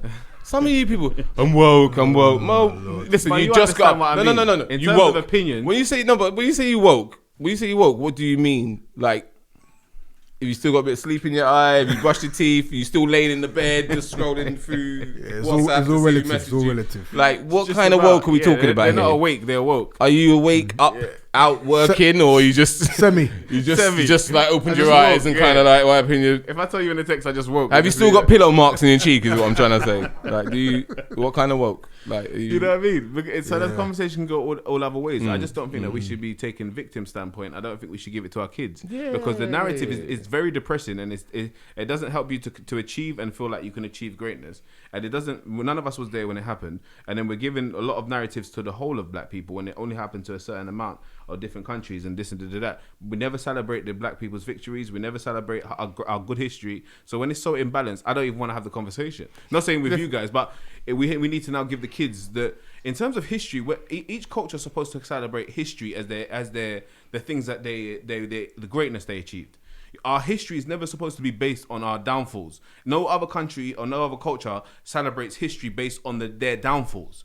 The only culture that celebrates history based on the downfall or culture and then they join us together to have a shared history. Like, we ain't got our own individual history. We've all got our own individual history, just like everyone else. But they give us the bucket of history, and on top of it, we're supposed to be celebrating our downfalls on Black History Month or acknowledging our downfalls. But you know what? Who controls that narrative? Exactly. But then why do we celebrate those narratives and make sure that we're following those narratives when they're not celebrate? History is about celebrating your culture's wins, not your culture's losses. Yeah. Okay, I agree. But we don't look. The education system that we send our children to, is is not designed to highlight those successes. Thank you. Because where are we? So yeah, exactly. So unless you make an effort yourself as a parent to introduce your children to that narrative, 100%. Then but I wonder why we're expecting it from the place that we know that our parents brought us to. So if we was in Africa and they was doing that in the schools, we'd be like, "What are you doing?" I think we had this conversation before as well. But we're in England, expecting them to tell us something that's not going to glorify them. Yeah. It should glorify them. Yeah, we could be on this subject for hours. Yeah. You know, but the point is, don't expect your oppressor to give you the keys to free you. Yeah, but even if they're not your oppressor, it doesn't make any sense. I'm saying even if they're not your oppressor, it serves no purpose. Let's just say they're not our oppressor for 1 second. Not saying that they're not our oppressor, but let's say I've gone into a next man's land and I'm looking for my history in their land. When history is something that people celebrate their winnings. So if their winnings were their winnings and that's how they want to paint their picture, that's what they're gonna celebrate, whether they're my oppressor or not. Of course. Yeah, definitely. We've come into their country. The only slight add-on to that is that it just depends on the mindset of the people. Yeah, but we've come into their country. No, remember, the question started off. About this country. I'm just talking. The question generally. started off with, "Are we our own worst enemies?" Yeah, that's what we started off with. Yeah. So I don't think we can be down to every black person from different countries. Like say, you're from somewhere different. I'm from somewhere different. You're from somewhere different. It doesn't matter though. Yeah, but look at the world. Yeah, look. Let's not like look. If you look at across the world, as a so-called black race, yes. Okay, that's the thing. Where are we, like in terms of position on the earth? Yeah, collectively. Yeah. What people do is they'll say things like, "Oh well, you know, I'm from Nigeria. And Nigeria's the most richest black country, or richest African country on the continent." That's great. Yeah, but Nigeria is not the total sum of black people in the world. That's right. Yeah, if Russia decided to invade Nigeria, they'll wipe Nigeria out in 2 seconds. You reckon? I reckon. I don't reckon. Okay. They would like Russia wouldn't wipe it up. What I'm basically saying is that you can't. It's just like over here, for example, where black people say, and there's lots of black people say this. Look, I've made it. Why can't you? You can't judge the successful people by individuals or individual countries or your complexion. Yeah. It's based on a collective. What's the average experience of an average black person out there? They don't do that. They don't collective their experience. Okay, all right. They don't collective their experience. So quote unquote other cultures. So like, where does white stop? Like where does it stop being white and being olive? Or let's say Mediterranean, because they don't consider themselves white, neither. It's European. But European is just a wide statement. Yeah, it's a wide statement. But they don't. Germany and England don't get on. But listen, we're good off track a little bit. But I'm just saying, in terms of like, they're allowed to differentiate themselves. Yeah. I've never met a white guy that was concerned. Like, if a white man gets shot in Germany, he doesn't care. He doesn't have to. Because the system's in place to make sure we're depressed. Yeah, so they don't have to worry about all these things. But then why do we have to worry when these things happen if a man? Because we're at the bottom of the totem pole. No, we're not. But we're not at the bottom of the totem pole. No, we ain't. But economically, you can follow the narrative. Okay, all right. Economically, our land is the most richest. Okay. And who benefits from that land? Who benefits from resources? But what do you consider in terms of benefit? In terms of extracting that natural resources, yeah, and economically benefit, like developing your own country. But that's someone else's resources. I say again, that narrative is there. But I'm saying the people that have a slower. Why should I have oil? Yeah, yeah. And you, the buyer, will dictate to me how much I must sell the oil to. It shouldn't be the other way around. No, I agree on all that. I'm just saying in terms of life. You see your life, yeah. Yeah. How your life is, or gold or diamond, whatever. You can go through the whole list. All of that's great. Yeah. But your life and how good your life is or how bad your life is, these things don't determine that. So like when you look at someone's life in London, and now you look at someone's life in Africa, are we saying that the person's life, anyone's life in London is better than anyone's life in Africa? It depends what you use to measure. To measure that. It depends what's your criteria of a better life. That's my point. Yeah. How do you measure it? Exactly. Yeah. So, exactly. It depends what indicators you're using. But in terms of when you're talking about who's richer and who's not, it's dependent on your life quality. Not how much money you got in your pocket. Yeah. Okay. All right. So I just think that now we're at a place where, like you said, there's internet and there's information. You look at the person that's living in England and you look at the person that's living in Africa, and depending on how they're living as a person and their character, it's their life quality. Okay. but they don't have to necessarily be living greater in Africa or living greater in England. Yeah. But just depend on who you are as a person is how what your life quality is like, and that's where success is really lies in. That's where riches really lie in. Because again, money. There's money in a lot of stupid people's hands. It doesn't mean they're successful. Cool. Yeah. That's a very philosophical way of looking at it. But, definitely. But what I think the point is that there are people who, unfortunately, and it's unfortunate, but it's just, like I said, at some stage we have to generalize, isn't it? And unfortunately, anybody of our hue, whether you want to call it black for a colloquial term, or you want to say different shades of brown or whatever the case is, we know about the caste system, and we know that basically the long and the short of it is people of a darker hue tend to get different treatment. 100%. And that's just what it is. So what I'm saying is because of that, those people of a darker hue, they may differentiate between themselves. But as what Nana was saying earlier about being at the bottom of the totem pole, when people perceive you that way, it's not about how you perceive yourself. It's about everyone else's perception of you. Do you get what I mean? But sometimes that can work for you in different ways. You know what I mean? It can work for for like you being the underdog. And people, yeah, of course. But again, that's work not. For you but again, that's the variables which we even talk about. But what I'm saying is that like that is the reality that is there. So when we're talking about like we were our own worst enemy, like you said before when you were using our history, you see what I mean? So that's the generalization. Do you know what I mean? So I'm asking the question to generalize because, like I said, there's people. We would have a different conversation, but there's people who'd be watching who would know exactly, or I shouldn't say they would know exactly what I mean, but they would be non-black, but that question would be something that would make sense to them 100%. As a non-black person, because they wouldn't differentiate, they wouldn't be caught in the semantics. Do you get what I mean? Yep. They would be like, okay, cool, like that's it. Like, because they don't make that differentiation. Nah. And I've said this before, it's a bit like, some American people, I use that because I've got some family in America and blah, blah, blah. And I use that because I noticed that when I went and I see certain people, what they do is they're like, oh, like some black Americans are like, that white man. Do you get what I'm saying? Like that, terrible American accent, by the way. But you know what I'm saying? Like they'll just say like that white man. But they don't care if he's from Sweden or...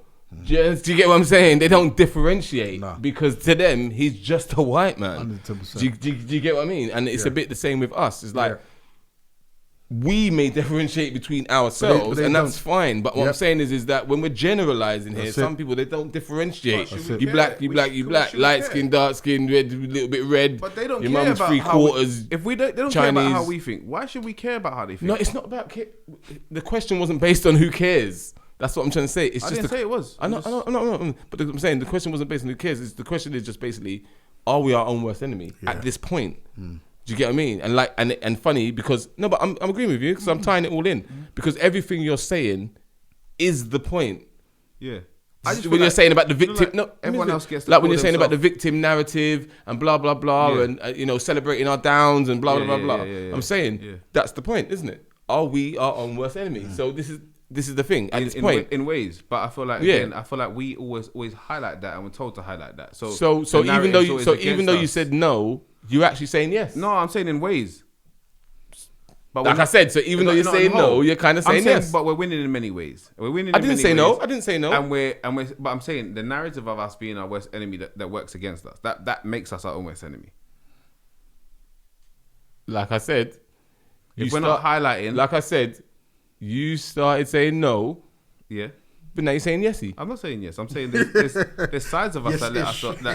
So you yes-ish. But but at the same time, I can't. So you're going back to what I was saying earlier, which is the two things can exist in the same space. 100%. What I meant was, look, every other culture. You see what I'm saying? Every other culture gets because nothing's really black and white like from that where they are. Like away from Africa and the Caribbean. Yeah. If you're from China, you're called China. Yeah, you're Chinese. If you're Japanese, you're Japanese. Yeah, even those two small places, there's a big, and they make sure that you know that they're different. Yeah, but you know why though? Yeah, go on. Because those people are attached to a landmass. That's it. I'm saying, okay, can I continue? You got No, Asians. but I'm Asians. giving you the reason That's it. why. No, That's but if you said Asian, that would mean we've had this again. No, but over. I'm just saying everyone else is addressed by their country. Absolutely. That's all I'm Right. saying. I'm not saying Right. that. I'm not. Asian. You're going into semantics now. No, I'm not. I'm not saying that like that. But you Nationality. understand what I'm saying? Nationality, For I'm me, just I'll be saying, honest with you. everyone's addressed by their where they're Nationality. from, their nationality. Yeah.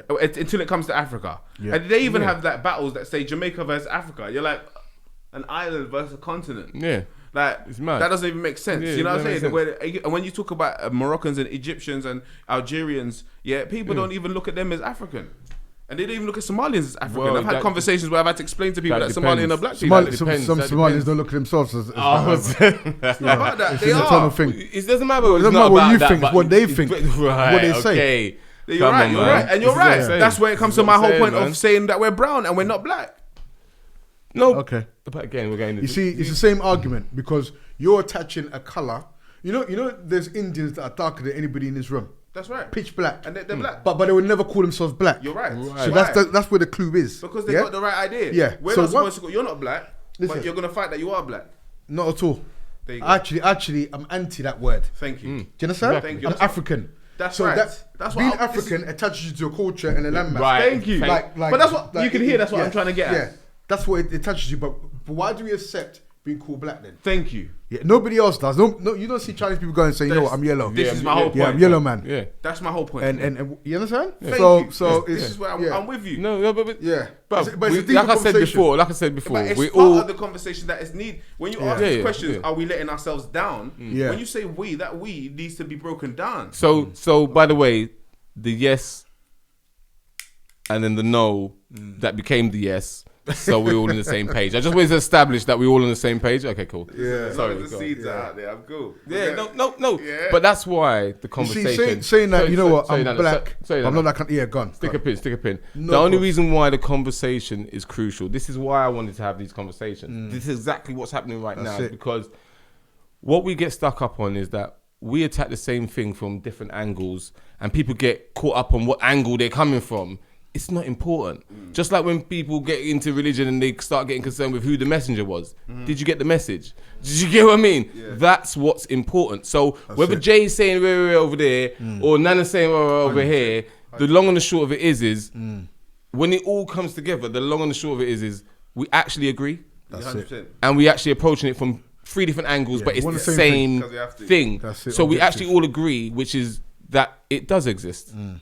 And we can be our own worst enemy. Yes. Okay. Okay. So I just wanted And you know to what? tie that up because we're And you not know what? actually disagreeing, even No, though you no, actually, you started off actually- saying no. Because that's my- we're that's not. my No, position. I know that's your position. But what I'm saying is, even though you started off saying no, it became yes-ish. That became a yes because it actually came together. So Because my thing is, I looked at it as a human race. of course, I look at that question as a human race. And when I looked at it as a human race, I was able to answer it. yeah, of course. So if I didn't look at it as black people, then that would have made me stuck. But when Remember- I looked at it as the human race, I said, you know what? Remember- we are letting ourselves down. We are letting ourselves down. Not just as a one complexion, Yeah. but just as a human race, we let ourselves down. Cool. You got a young MLK there, man. Come on, man. You know, MLK. that's why. By the way, Kumbaya you may land. not know. By the way, you may not know. Jay's like, I always get the name wrong, man. Maybe I have to Google it. I'm sure it was, Danger Mouse. Danger Mouse. Was it Baron Greenback? You just you see the hand on the chair with the cat. You used to stroke him, but you never see his face. That's it. Yeah, that's Jay, man. That's Jay, and the man. little ring. Yeah, that's Jay, man. He's in the background, but he's potent. Do you know what I mean? But yeah, man. But do you know what? The thing about it is that we've gone so many different places. Trust me. Yeah, We've gone so many different places. And you know why? Your questions are very loaded. That's the reason why it can go. It can go so many different directions. Yeah. I don't like to look at it that way. I'm just asking I'll questions. ask Nana, let me put something to Nana. Yeah, cool. Go ahead, man. What do you like? Without getting it, what do you feel like the push is when you're going through certain lifestyles? What do you think you've seen when you've been working with people in your own experience? Yeah. What is the extra push that people that do you feel like they need, or something that you could say for them to look for when they're going through that transition period? You see, when they're dealing with these mainstream services, right? Yeah. They're just a number. Think about experience of someone going, so a young person going to sign on in the job centre. Yeah. You get like a 5-minute slot. Have you looked for work today? Blah blah blah blah. Off. Next one. Come in. Yeah. So you just, it's a process. It's a system. But when you, in terms of us, we treat that person as a human being, as an individual. There's no 5-minute slot. Yeah. So you're literally, the first engagement with them is literally just listening. Because you learn more when you listen instead of talking. Yeah. So you're literally listening, just open conversation. What's happening? What are your passions? What do you want to do? So they move from, oh, I want to work in a warehouse, to actually, you know what? I want to do X, Y, Z. This is what my ambition is. Right? Completely different conversation. Yeah. Because it's not based on just treating someone as a number. You're based on the rapport. And they feel that, innit? Exactly. Also, that person that's speaking to them comes from probably the same background, obviously same race, or same conditions they're facing. So there's more empathy. Yeah. And you can't feign that. You can't buy that. You understand? It's real. Another one of my things, you can't fake genuine. No, you can't. That's one of my big things. You can't fake genuine. Yeah. So it's the same way. I could tell that young person that came into my office with a weapon that you shouldn't have had on him, and say, listen, like, you know what I mean? And he feels it. Whereas if maybe somebody in the mainstream having that conversation, we've gone left. Oh, straight away. Yeah? Or even he might even end up in jail. As a result of it, emergency buttons getting pressed in the office. Standard procedure. But I know that mindset. Yes. Yeah? So there's an immediate rapport already, straight away. I know when he walks through that door, what his barriers are and how to help him circumvent them barriers. Yeah? They call it, in my line of work, they call it cultural competence. Yeah? Right? So you might have like a big organization, I'm not even going to name them, like we get hit up by big, like international companies.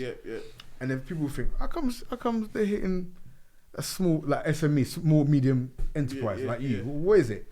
What they want to do, they want to exchange their money for our cultural competence. 100%. Yeah? What's stopping that young black person from getting along? You got the knowledge, we got the money and the resources, and you got the knowledge. So what they want to do is collaborate to do whatever they need to do. We really have you name it. It's almost like they must give you some of that experiments as well. You know, but the thing is, a lot of black people don't know how valuable that is. I remember, right? I got hit up many years ago. I got hit up by a black MP.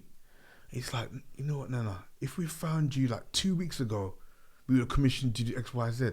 But when I was going on Google, I couldn't find companies like you. I said, listen, most so-called black companies, they don't want to know that. They don't want you to know they're black. Because they see us as a disadvantage. No, it is a disadvantage. It is a disadvantage. So he goes, how comes you've done left? I goes, that's because I wanted to separate myself from the crowd. On purpose. So it's a strategic move. And he respected that, I'm sure. Yeah. He's like, you know what? Salute to you.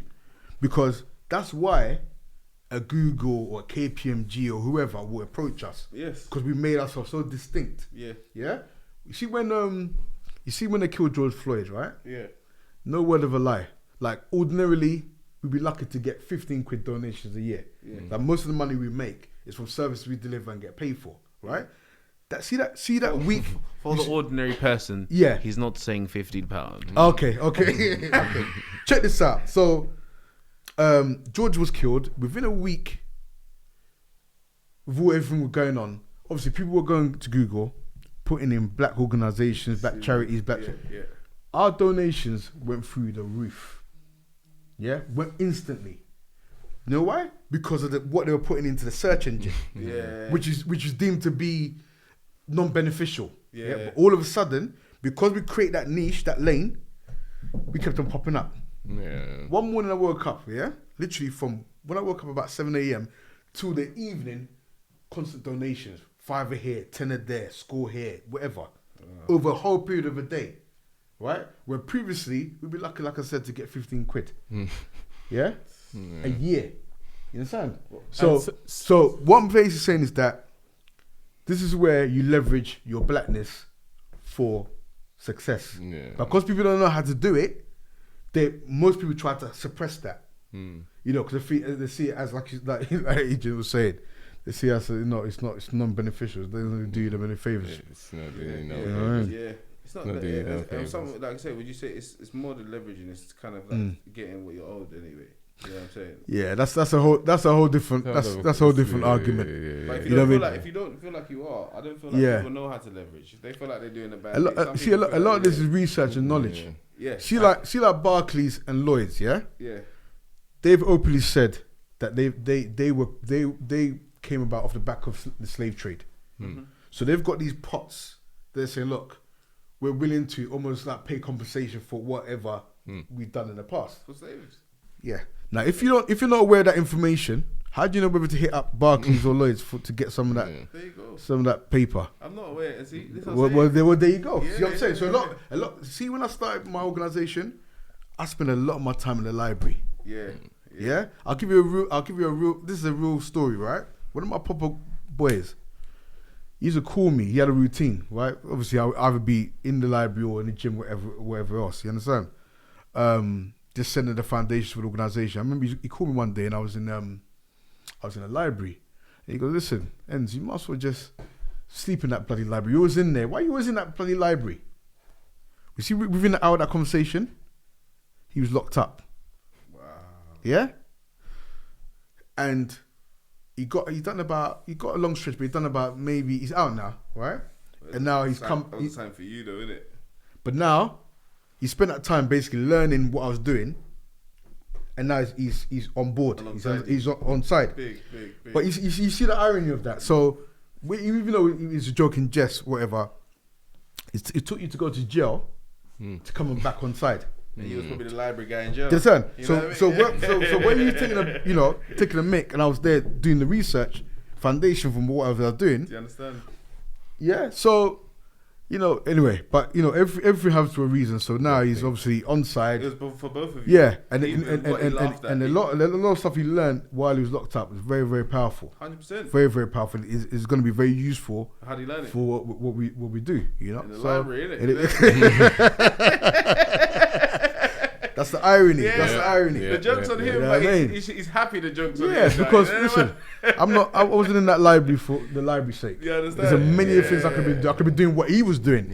Why he got nicked. You understand? Yeah, but I had a plan. Yeah. So, a lot of this is research. You have to do your research. You have to go into that Google and punch in certain things, and you get a lot of information off that machine. Just a really random question. Yeah. You know what? I'm always digressing. But why do you think it is that certain people, they get a bit, what's the word I'm looking for, emotional as soon as you start talking about anything black? For want of a better word, I always have to put that disclaimer out when I say black, because that's not the word I like, and we've already established that I don't use that word. That's a whole different topic. I don't want to go into all the quotables that I've used before. One race, human race, yada yada, different shades of brown, yada yada. We know this, but we have to talk about these subjects because a lot of people, they don't understand the basics. So it's almost like you have to walk them through it before you get to that stage 100%. And give them the baby food first. So why do you think it is that certain black people, when you bring up anything black, they instantaneously like hit you with the kind of like shield, like, oh my god, because it's associated with so much kind of negative stereotypes. You answered it. That's it. That's exactly what I was going to say. You answered it because it's because of that. So you think that's the main reason? 100%. Psychologically, they don't see anything unless they're educated and know themselves. Yeah. Know thyself or whatever the term they use, but But even some of the ones who do, like you'll bring up a conversation or you'll be talking about something, and then as soon as you mention something, doesn't matter how it's instantly met with this resistance. Yeah. Do you get what I mean? It's indoctrination, the programming. Do you know I'm like that let me tell you why I'm like that. Because after a little while, you get tired of narratives. Definitely, I know that. You know what I'm saying? Like you said, lazy narratives. And then when you get tired of these lazy narratives, you start, when your brain works a bit better than that. So when you're not a sheep, you're able to think outside the box. And when you're able to think outside the box, you don't want to be hit with none of the none of the labels. I don't want none of the thought patterns. I don't want none of the things that you're trying to give me as a quote unquote black man. Yeah. So everything that you try to give me with that is negative. So I'd rather be a human that is ready to enjoy his existence, like while I'm here, and like because again, you could just die tomorrow, and you died with this fight the power thing, and then that thing held your heart down. You never really got to feel love. You never got to feel experiences how you're supposed to feel them because you feel that there's something wrong with you because you've been oppressed. When the capitalist, I disagree with that. Capitalist. I think you can either use that information to empower you or de-empower. How's it going to empower you? How's negativity going to empower you? What do you mean by negativity? How's the kid who comes from that, like I said, neglectful background gonna go university? You see what I'm saying? Like you say how? No, because you're saying how is it going to empower you? Yeah. I'm saying the same way that you who comes from the neglectful background, do you get what I'm saying? Will end up in university. That's nothing to do with their environment. That's nothing to do with their mum or their dad. So what I'm saying is there's exceptions. No, because that's what we was talking about earlier when we was talking about the kids and are they more constructive than the adults? So I'm just harping back to I'm harping back to that because we made a point, which is it depends on the individual. 100%. Negativity. It depends on the individual. It's like, right? Do you get what I'm saying? So it's the same. It's the same with this. All have the same history. Check this out. It's like somebody who's grown up without a father. Yes. Yeah. It could go two ways. It can be, you know what? Because I never had a dad. I'm gonna make sure I'm there for my children. Yeah. Do you know what I mean? And I know real life examples of this, right? Yeah. Or you could go the other way and think, you know what? Conscious or unconscious, you know what? No one cared about me. No one cared about me, so why should I? And I'm having 28 youths from 28 different women and I ain't gonna fart on none of them, but I might come to one christening. Yeah. I get all that. So it's on you, isn't it? It's based on the individual and how you perceive whatever. Do you get what I mean? But even when I do have my open way of thinking, I get challenged more by black people than anyone else. And the thing is that no one should have a problem with how I think anyway. Like I say, because I feel like the problem with us as a culture, if we're going to talk about that, is that we try to push our thinking onto people. Like we said, we didn't. You know what I'm saying? We don't want to do. Like you said, you don't do that. You don't do that. Neither do I. I know that my way of thinking is different, but I don't want to push that on no one. But it's the way I think, and I'm sharing the way I think. So maybe someone else might want to think the way I think. But what someone else might want to think the way you think. We shouldn't push away. You said something there, yeah. You said something there, and Agent must have said something similar. You know, like you said, our culture. Yeah. Okay. Yeah. We're not a homogenous group. In other words, we're not like one big collective where I remember I was in a shop once, right? And this Afghani guy said to me, you black people, you all look alike. Yeah. And that's the worst thing he could have said to me. I said, you got a bloody cheek. I goes, you've been to Africa before. Yeah. You seen, we're the most phenotypically different people in one place, anywhere in the world. Yeah? You can't compare me to some Moroccan guy or a Kenyan person that's slim and tall, 7 foot or something, to someone who's from the West, much short and stocky. There's so many variants in our people. 100%. You understand? So we haven't got there's no such thing as a so-called black culture. Yeah. It's a myth.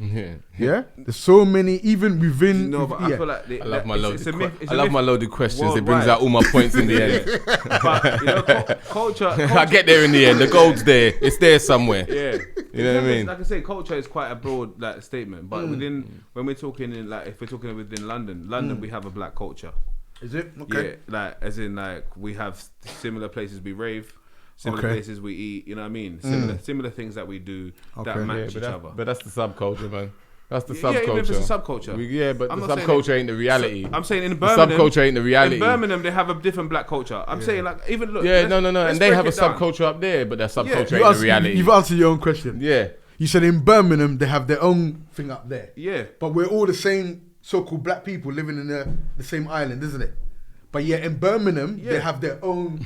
Even in London, let's break it down. I'm like, Northwest is different to East. There you go. South. That's your own question. Yeah, that's what. So we're not a homogenous group. We're not one. You know what I mean? You can't but there's similarities that we all have. That's what I'm saying. I'm not saying that the similarities that we all have being a black culture in the UK, and then we kind of match with the guys in America. Yeah. In a westernized black person, it is a sly culture. Okay. You know what I'm saying? Because we kind of have So, things that we so like. is it just the term black that you don't like then? Because when I generalized Yeah. and put us all down as one thing, you was against that. But now you're actually saying that we do have these similarities and across the pond and here, there, and we all, as a people, we're all kind of here. So I'm just saying that. I'm saying if we're going to match up and say have similarities in terms of what culture is, I said culture. I didn't say anything about black. Okay, no. Yeah, no. But I'm saying, so culturally, we have a lot of things similar. Yes. No, but again, that's semantics because when you said, when you said, no, I missed the semantics. No, but hold on. Let me just finish my point. When I use the term black, but when I use the term black, like I said before, it's just a colloquial term. That's it. That's the only reason why I used it, just for general purpose. And I always preface it with, for want of a better word. It's just the question you had. Are we letting ourselves down? And are we our own worst enemy? Are we our own worst enemy? Yeah. Yeah. For me, on a general level, yeah. On a general level. At this point, but I had to answer that as humans, because I don't think that anyone else is doing much greater than us in terms of their existence. Yeah, no. I understand that. But what I meant was, and the funny thing is, we don't have to go back over it because we've actually gone full circle and we've touched on all the points I wanted to touch on with the question. That's why it was so loaded.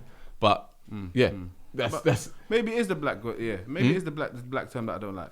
No, it is. I know that. Yeah. I know that, and that's why. And I'm sure you don't like it neither. And you didn't. And that's why. That's why I would use it. And that's why I preface it with, for want of a better term, because of that reason. That's it. It's not even a word that I like to use. But do you think that? Let me tell you something. But these conversations, these conversations have to be had. No, you're right. Come on. Do you get what I mean? And that's why I would ask that question. So what was he saying?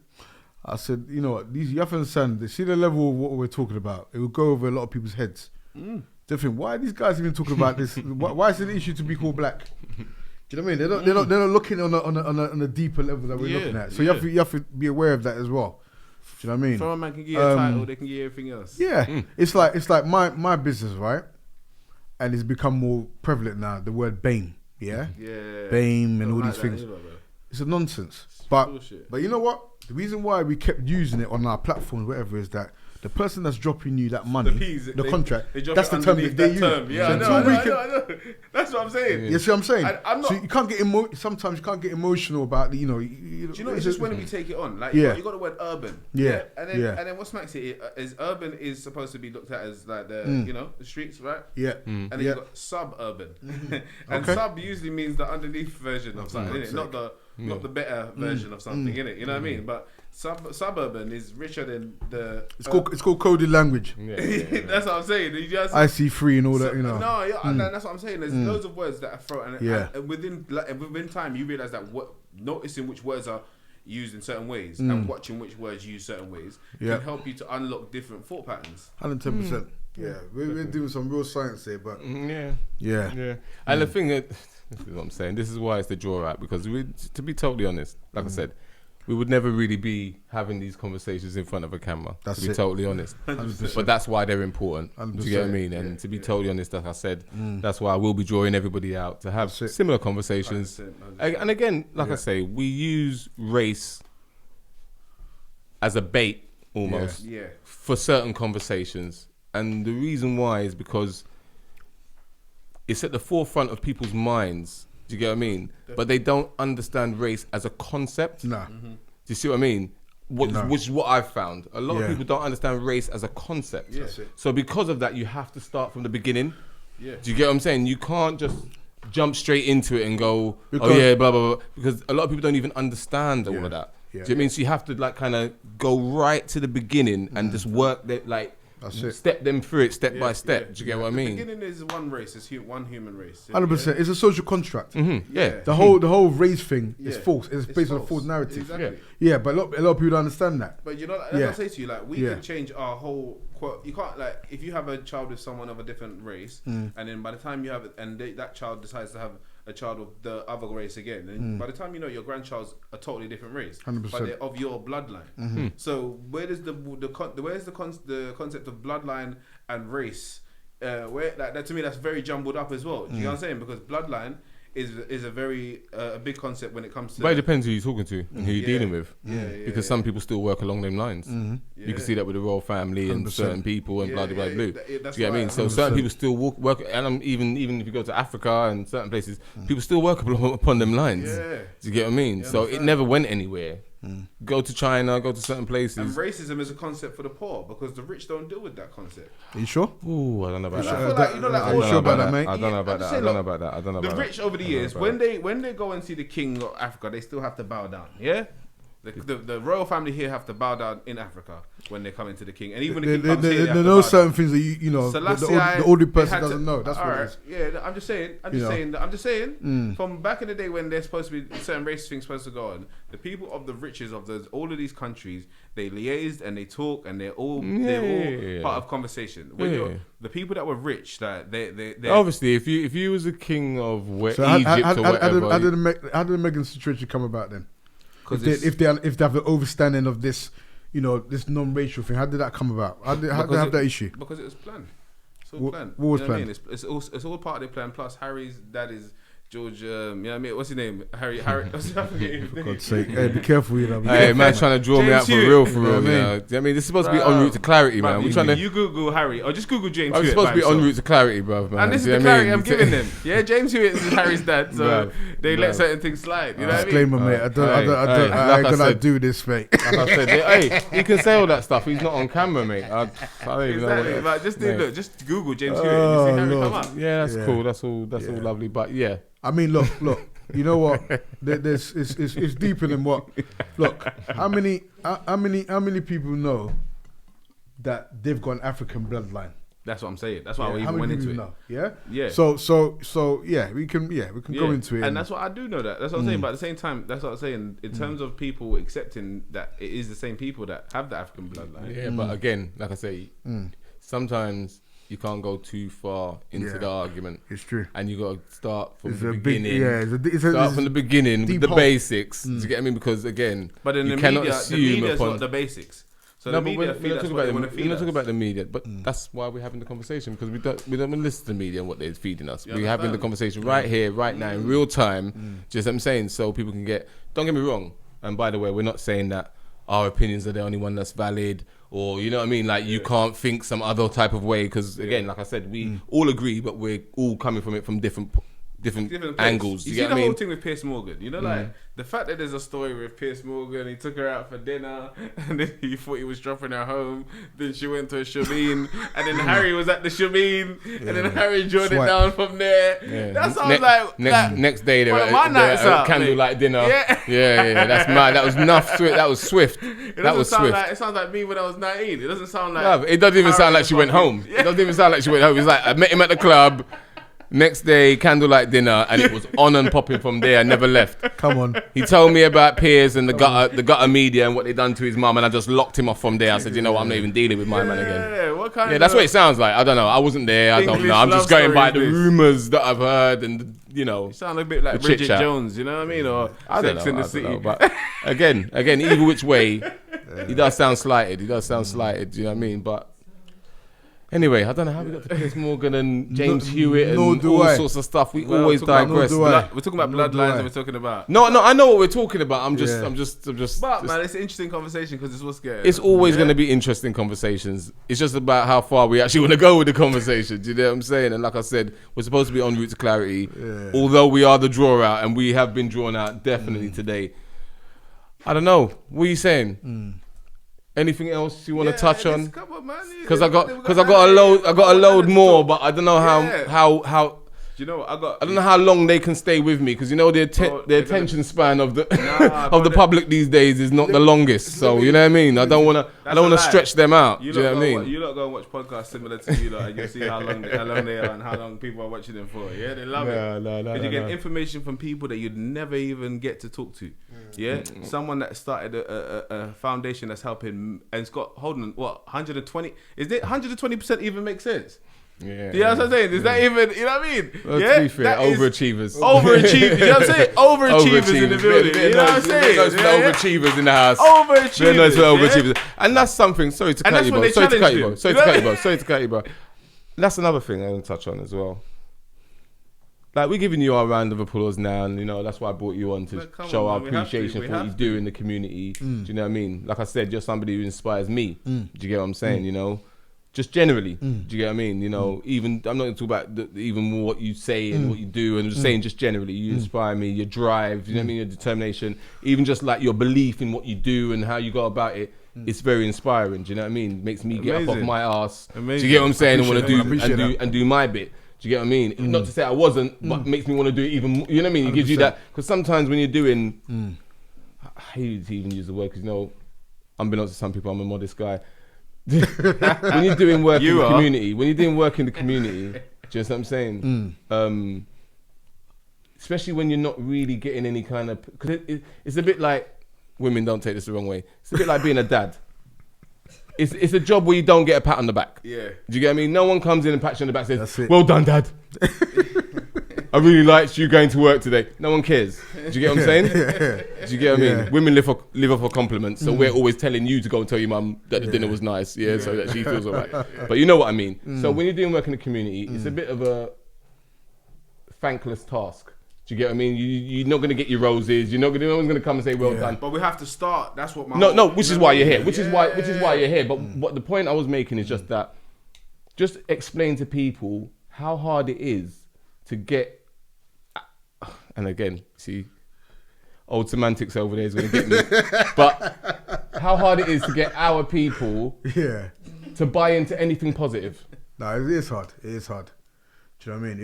If that's why I came in with a business model that'd be self-sufficient. You know what I mean? Rather than relying on, because if I was relying on my people that I'm trying to help, we would have closed down a long time ago. Because people talk a good game, but they're not willing to say, you know what, here, hold that to support what you're doing. 100%. So, but I don't hold that against our people, because for lots of reasons. You know what I mean? Like historical reasons that I can't even get into right now. Wherever else, you know? You can't let that distract you from what you want to do, because at the end of the day, like I said, these were things that I was passionate about anyway. It's your journey, isn't it? So happens that, circumstances came about where we could actually turn into a business, what we do. So you see what you're saying there? Yeah. So it goes back to what I was saying, which is one of the things that I admire about you, which is your drive. So again, with very little help, with very little, what's the word I'm looking for? Motivation, backing, even just inspiration. Sometimes, I know myself, sometimes getting a message from somebody that you respect their opinion, saying to you, well done, like keep up the good work, or whatever the case may be. It kind of helps you get that kind of 100%, thing. Do you get what I mean? So what I'm saying is the work you're doing, and like I said, it being such a thankless task, that's what I mean with your drive. How do you keep, what inspires you, basically, is my point. Like, what keeps you going? Because from the outside looking in, you keep you going. Does that make sense? Yeah. Do you know what I mean? So I just want to know from you, because maybe no one's ever asked you, what keeps you going? What inspires you? And what makes you have that drive for this thing and that passion? I know we've spoken roughly about what made you start Access UK, but I mean as in your personal drive, what keeps you going? You know what is love, love for black people. Do you know what I mean? That's what it is. That's what keeps you motivated, because it's not, you see what it is, when you're quote unquote successful, people don't see the journey. Do you know what I mean? The nights where, your funds are depleted, you're waking up at 5, not going to bed at like 3 in the morning, the graft that it takes for you to get there, they don't see that. All they see when the meal's cooked. They want to come and bring the knife and forks and come and chop. But they don't see what you've done to prepare the meal. So it's not all plain sailing. It takes a different kind of, but what is the love and the passion? That's what motivates you. That's the fuel to do what you do. Enough people have tried to start similar things and they've dropped out for whatever reason. Do you know what I mean? Because it's not easy. Remember, I had to, like I said, I had to sell one of my properties to invest in a lot of, basically to provide me the finances to do it. It's not something that, I was in a privileged position to do that. Some people don't even own a property, let alone. That's what I'm saying. So every time he says it, he does. I feel he's uncomfortable because one of my properties because it's just a liquor one, you know. Nah, Just you know. But again. But you're blessed, and you're blessed, 100%. And you're blessing. Yeah, that's what it is. I was in a privileged position. But this is the part where this is the part where it does like we make it look cool. I'm not being funny like that. I'm not saying it in a bad way, but. I'm not trying to floss all of you whatever you got, but you're not within what you're doing. You're not just surviving. Nah. That's what I'm saying. You understand what I'm saying? Because these are the parts that make the younger say, okay. These are the cool parts. You understand what I'm saying? Because it's showing the proof, people, isn't it? the real men are too modest. And then the modesty doesn't allow them. It's got now we're leaving these guys that's thumping the music in the HP.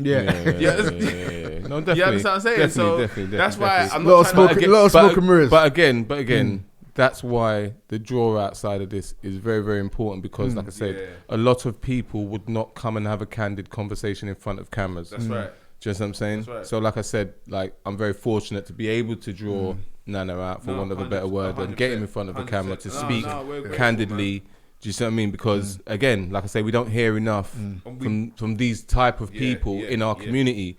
We almost get sold the myth that they don't exist, and when we that they're not there. We don't see someone that's, like I say to you, not just surviving. If you understand. Definitely. Because like we were saying earlier, and Nana touched on, is that the successful people distance themselves. Yes. So you wouldn't see them. 100%. Definitely. Do you understand? And that's why it's important to see people like Nana. Yeah. Do you see what I mean? In the community. Do you see what I mean? Doing the work. Do you see what I mean? You know, and like you say, very rightly so, successful. Do you understand? Do you understand what I mean? It goes back to the point I was making earlier when I said if the architect lived up the road, you may not see Nana, but people see Nana on Tottenham High Road every day. Do you understand? Do you understand what I'm saying? And because he is there and he is successful and he is one of you, that can inspire many and he can give you he can eulogize all day about the children that he's changed their lives just by being on Tottenham High Road and visually looking how he does and being visible. Not just exactly because that's sometimes we go on that definitely like it doesn't matter that's what I'm saying. No, it does matter. It does matter. So and that's why I could come on here and I could talk a certain way, but no one won't. They don't care about that. So I have to talk in the language that they understand. That's it. Do you get what I mean? 100%. You know? 100%. If I'm going to give you a message from anybody, I'm going to write it in a language you can understand. Do you see what I mean? I'm not going to come to you speaking Hebrew if you can't speak. Do you understand what I'm saying? You know? So I tell you, you know what I mean? So I tell you the thing raw, and like I said, now you've drawn me out and I'm in front of the camera, I might as well. Do you see what I mean? Because I'm going to say what I said before. I'm not going to change what I said yesterday. It's the same thing. Do you know what I mean? I'm saying in front of the camera, I'm going to say to you, I'm going to say to you, I'm going to say to my man over there. It's what I'm saying. That's it. Do you see what I mean? So the conversations are important. Having these type of people in front of the camera and giving their opinions and talking about these subjects is very important because, again, it doesn't happen enough. And when people do have people like Nana and other successful black people within our community in front of the camera, so, like I said, the interviews, some of the questions that they're asking, and don't get me wrong, some of it they do get some half decent answers and blah blah, but it's very generic, it's very contrived. Do you get what I mean? And it doesn't really tell you anything about the person. Exactly. Do you get what I mean? You don't really walk away from that interview thinking I've learned something about, or I feel more attached to this character, or now I want to learn something, or let me Google that, or you don't. You just walk away thinking, okay, so he shot 5 men and he threw the gun to the left out the window. It's like, all right, cool. Like, but we've heard that many times before. Like, okay, cool. So, so another war story. Do you get what I mean? So again, this is the reason why it's important. Exactly. Do you know what I mean? The conversations is to show people that there's something else. It's a raw conversation.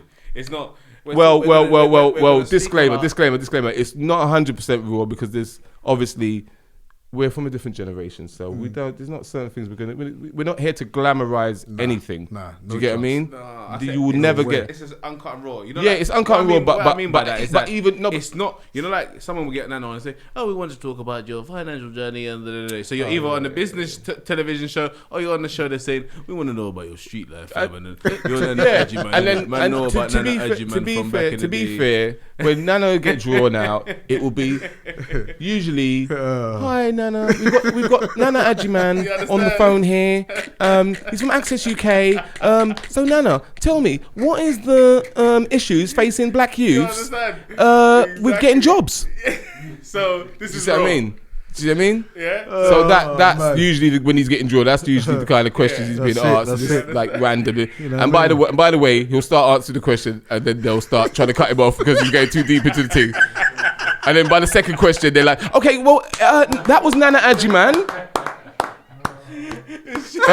Great work he's doing with Access UK. Go and look those guys up. So anyway, and now the weather." Do you get what I mean? So that's what you get. That's what you get. When you draw, so that's usually what he's used to. Do you know what I mean? And if it ain't that, and he's going on something like this, then it would usually be something like, anyway, I'm not gonna do that. I'm not gonna be derogatory. But you know what I'm saying. It's very rare he gets the chance to be on camera and have a candid conversation about something that actually matters. Get into some science, a little bit of reasoning. You know what we do. It's the usual. So what are you saying? We want to wrap up? No. Yo. Oh my days. Do you know what? This guy don't give up. Do you know what? Give me half an hour more, bro. Do you know what? I got more than half an hour, but I just what I'm saying. You cool? Yeah. Okay, cool. You know what? Take some pictures for the thing. Yeah. By the way, social medias will be underneath, and Mac, Brap, Big Mac truck is over there. He'll sort out all of that. He's still got to hook me up with some sound effects over here. Don't worry. Yeah. The laptop will be in full effect sooner or later, but I don't really. Yeah. Are you not gonna pose for the pictures? Or? Pose for pictures. Yeah, pose for the pictures. While we're shooting. Yeah. All of that. But it's not. Yeah. All right. Cool. Somebody take a video. No, I'm joking. I need that for my Insta. Because I got one now. Big Mac truck hooked me. Just give us one more. 100. One more subject. We talk on it and you can wrap it up. One more subject. I'm gonna go with 2. Cool. It's not easy. I'm gonna go with 2. So the first one is black businesses. Okay. What about them? Why are they so hard to support? Like I've heard black shops are more expensive and God. I've heard it, the West Indian takeaways, that people are rude, and I've heard the stigmas that are attached to black businesses. You know what I mean? Yeah. I've heard all the excuses, but why are they so hard to support? Do you know what? Speaking to Nana, he's got a different avenue of how he does business. Yeah. So when I think about black businesses, for some reason, automatically I go to like a Caribbean shop and barbers. It's and true. Maybe that's stupid of me, so I just wanted to put that out there. Stereotypes. As we're having a conversation. I don't even think about myself as a black business. You know what I mean? That's a good black business. See? You are. See? You're a black. And that's what I'm saying. 100%. You are, yeah. But do you know what? And that's my point. I just wanted to put out there what my head did. Yes. And I see? think that the viewers and gonna that's do that as well. You know what I instantly. mean? That's what they're gonna do. Yeah. And that's why I gave the stereotypes. Do you get what I'm saying? 100%. That's why I gave the stereotypes.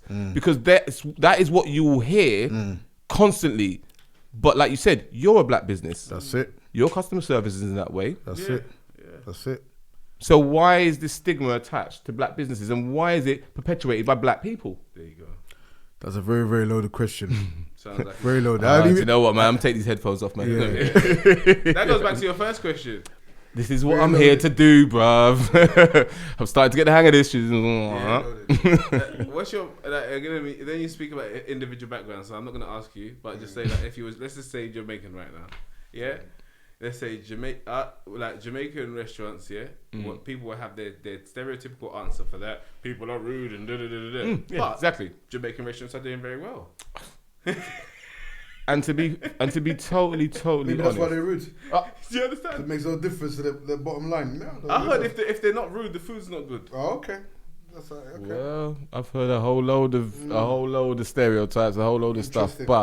But again, why are they so hard to support, man? So let me give you an example. Let me give you an example. I can go to Stamford Hill or Green Lanes and see Jewish people, whether they're Orthodox or otherwise, supporting Jewish businesses. I can go to Green Lanes and I can see Turkish people, do you know what I mean, supporting their Turkish people. Do you know what I mean? I can go to Soho or Chinatown and I can see Chinese people supporting their Chinese people and their Chinese businesses. But then you say I can go to Brixton and Harlesden and see black people supporting black businesses. Okay. Can you? Yes. Okay. That's the thing. That's what I'm saying. That's why sometimes we look at the places where everyone else is doing it because of the narrative. No. What I'm saying to you is this. Yeah. Because we are so, as we said before, like, you know, we are not one thing. That's it. Do you understand? But we have our areas in terms of these places. Fragmentation. Right. You know what I mean? So because... Yeah, sorry. I'll give you a good example of what you're saying. So I'm on Tottenham High Road. Mm-hmm. I'm walking to a Ghanaian shop. Yes, yeah? yes. And I saw a couple of steps behind, in front of me, a Ghanaian woman. She's bypassed the Ghanaian shop and she's gone into a Turkish shop to go and buy some plantain or plantain or whatever you're going to pronounce it. Plantain. Yeah, plantain. Yeah. Plantain. Yeah. Plantain. You know what I mean? Whether, we don't pronounce the ends. Yeah, you know what I mean? So when she come out, I was curious. So she walked. I was on my phone and I see walk. I noticed obviously the bag's got thing in it. And I said, like, why do you all pass here to go there to go? You understand? Yeah. But her excuse was, obviously she must have thought, why you even asked me that for? What's it going to do? Yeah. But she stopped and she said, oh, it's cheaper next door. Yeah. Yeah. So in the full process, she's not thinking if I spend it in a Ghana shop, that money's within our community. Right. Yeah. They're not see how we're wired. We think in a non-racialized way. Yeah. Yeah. We don't think like somebody like a Jewish person will purposely go and buy a Volvo to prove a point, even though it's made in Sweden, because obviously the Swedes were they didn't get involved in a war, so they're impartial. So they make it a conscious decision. Or Japanese might buy a Honda, or any other, you know what I'm saying, consciously. So what we're doing is that we're just walking through life, unconsciously of what impact that money has. And I hear you, but I'm saying, if we're not going to Stamford Hill, where else do we see Jewish people? I just said to you. I said to you Golders Green. I gave you two examples. Green, I said you no, Stamford Hill. I said you Golders Green. I only gave you them two, but that's an example. Stamford Hill, Golders Green. Where else do we see them? So no. No. You see, let me just finish. Sorry. You see, let me just finish. You see Jewish communities everywhere, by the way. So let's just get that clarified. Jewish communities everywhere. So let's just clarify that. Let me just finish. I gave you those two Jewish communities specifically because they're mainly Orthodox, but you also have a lot of Jewish people in and around those communities who do not practice to that level, and they still patronize all of the same shops. That's it. That's my point. Because they consider themselves a community. Yeah. What do you mean? I'm just asking a question, bro. I worked in Golders Green. That's how I know. I'm saying I worked in Golders Green. I'll go just drive past. I don't know what they do. You know what I'm saying? I don't know what they do. You know what I mean? I haven't been where they shop. And I wasn't asking you on a patronising thing. Of course. I really don't see what they do. I just see them walking with their hands. But again, like I said, I wasn't talking about. I gave you those examples for a specific reason, and I explained. The reason why I highlighted that is because again, I was thinking that some of these communities are not big enough for us to analyze them and compare them to us. If we're going to compare ourselves as a community. As a whole, like, because we've got Nigerians, Africans, Caribbean. But now you see, that's what I'm saying, man. See, you're going back on it, man. No, but the bracket they put us in and the bracket they put them in, if we're talking about it on that level, there's way more than us. But Jewish people are not a race. They're not. Jewish people are not a race. They're not. They're a culture. So if you was going back to what you were saying about our culture being similar and being the same, and we were cool, there's lots of cultural similarities, the culture, then aren't we the same as Jewish people? That's why I gave the example. If there weren't that many of us, if we were small communities, we'd be able to shop with our communities. That's what I'm saying.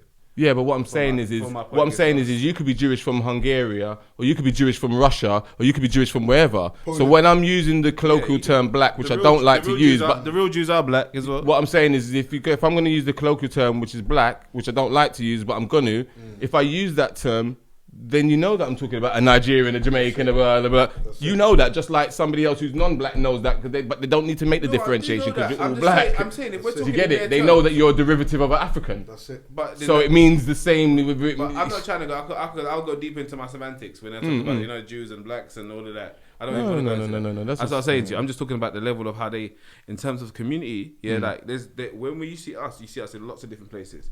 You see them in selected communities. That's what I was saying.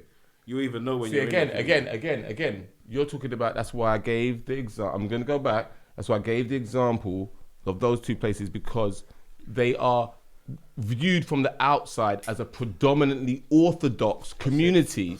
But what I'm saying is if you actually are within the community, which I had the opportunity to be for a period of time, like a long period of time, do you see what I mean? I got to see the inner workings of it. And what I saw is that not everybody is orthodox. Some of the people that you think are just this John or whoever down the road, he is Jewish. He just doesn't, he's not orthodox. He doesn't practice like that. He doesn't. But when certain things happen, he does go to the synagogue. His wife does know all those orthodox women in the area because they're a community. He comes from that community.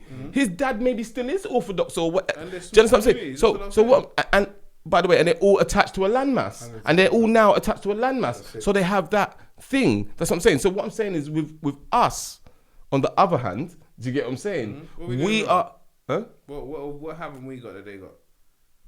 Yeah, but that wasn't the point. I'm just saying. Like, what we got? What the Jewish shop with the Jews? They've got a singular culture. That they what I'm saying to you is, and let me make that point. So what I'm saying to you is. Again, without being stereotypical, in fact, let me not be stereotypical. The dry cleaners, the Jewish dry cleaners, yeah? The Orthodox Jew and the non-Orthodox Jew, do you see what I mean?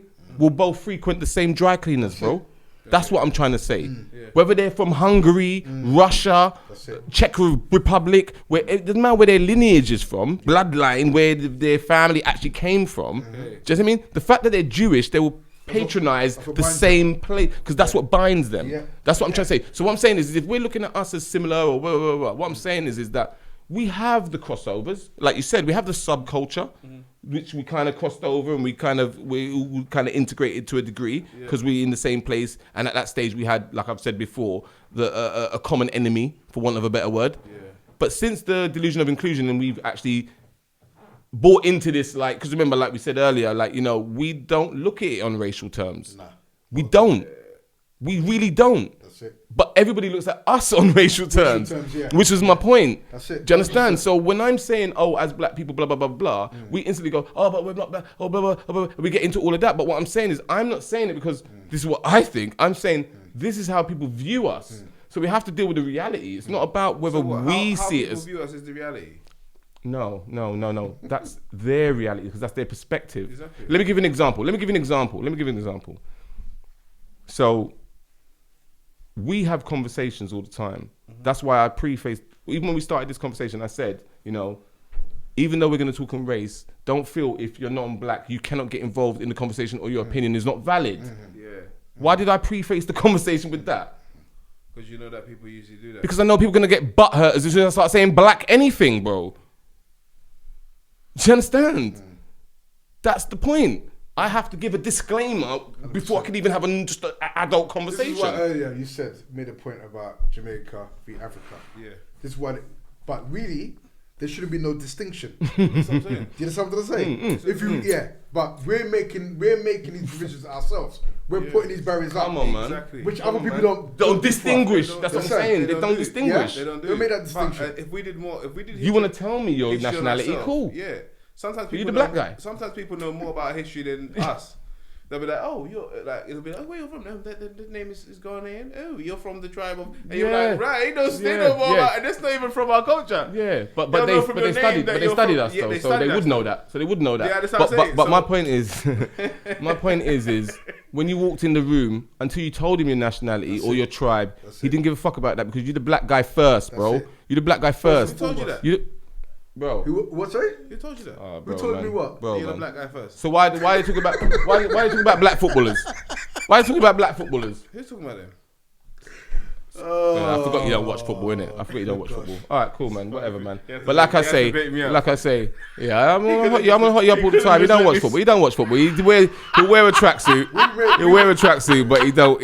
He's just not gonna. But I'm gonna draw him out as well. I get 5-a-side team put together and get him in goal or something. You know, even before he switched, he went, "You don't watch football." He don't know, and that's not a slant on his masculinity. No, or anything. I'm just saying he don't watch football. Watch football actually, he doesn't. He had to let you. He doesn't. He had to say that. He's got children though, so don't worry about him. He's alright. Do you know what I mean? But he doesn't. No, but seriously though, fun and joke aside. No, fun and joke aside. Like, but yeah, Go on. No, where was we? Sorry, I got lost. Where was we? I'm saying we have all these assumptions of how people are perceiving us when we jump in a room, yeah? And I feel like traveling helped me to cut that down, yeah? Before I travelled, I thought, they're following me in the shop and this and that. When I've travelled, I realised... Sorry to cut you, but that depends where you are, though. That's it. That depends where you are. Everybody's understanding of race is different.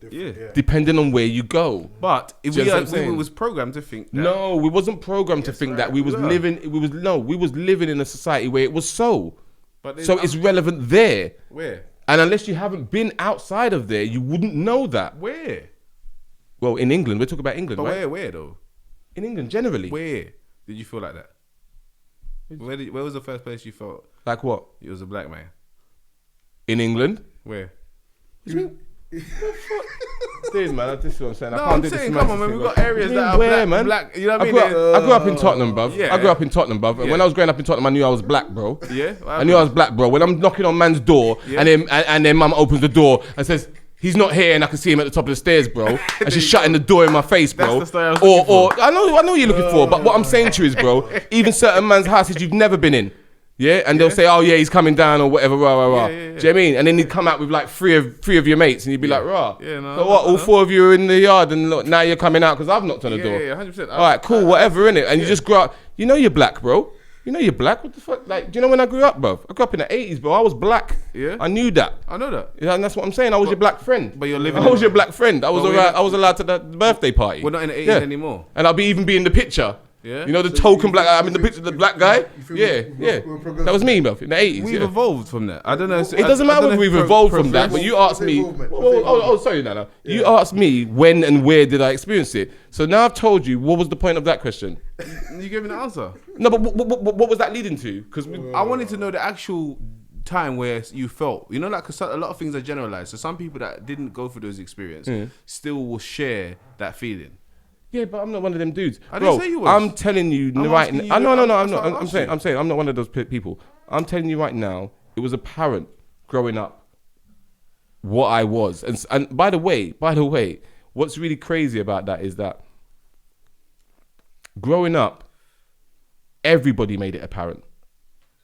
Do you understand what I'm saying? So that's, don't I was raised with some, I've gone through this before, some really, really, really nice white people, which of all different creeds and whatever, lineages, Irish, Turkish, also Greek, do you know what I mean? Big up my Mauritian people, they're all different types of people, not just white, all different types of people, Chinese people, also actual nice ones. And Tottenham was a melting pot in those days. Yeah. Do you get what I mean? And because of that, you lived in close quarters with people. Definitely. Do you see what I mean? So there wasn't much. But this is what I'm saying. But hold on. There wasn't much real direct, nasty racism you could really have because of the close proximity you lived with the people. Does that make sense? But all around that was very racist, bro. Back in the day, try go to Enfield, but you see like now how you see people in Enfield, bro. That's why I asked you where. That's what I'm not saying. I'm being real because I'm saying even if it's, you know what I'm saying? Not everyone's experienced the same things. Bruv, I played for Enfield Rangers, bro. There you go. Do you know what I mean? As a youth, man. There you go. I could have been, 11 years old. There you go. Tell us, man. I'm telling you right now. Man was singing in the... Bruv, I was playing on the right wing. I never liked to play on the right wing anyway. I was a midfielder. But anyway, I was playing on the right wing. Bruv, man was singing. Look, in fact, not even man was singing. I'm on the right wing and I'm skinning this left back, bruv, yeah? Raping him. Anyway, all of a sudden, all I hear is...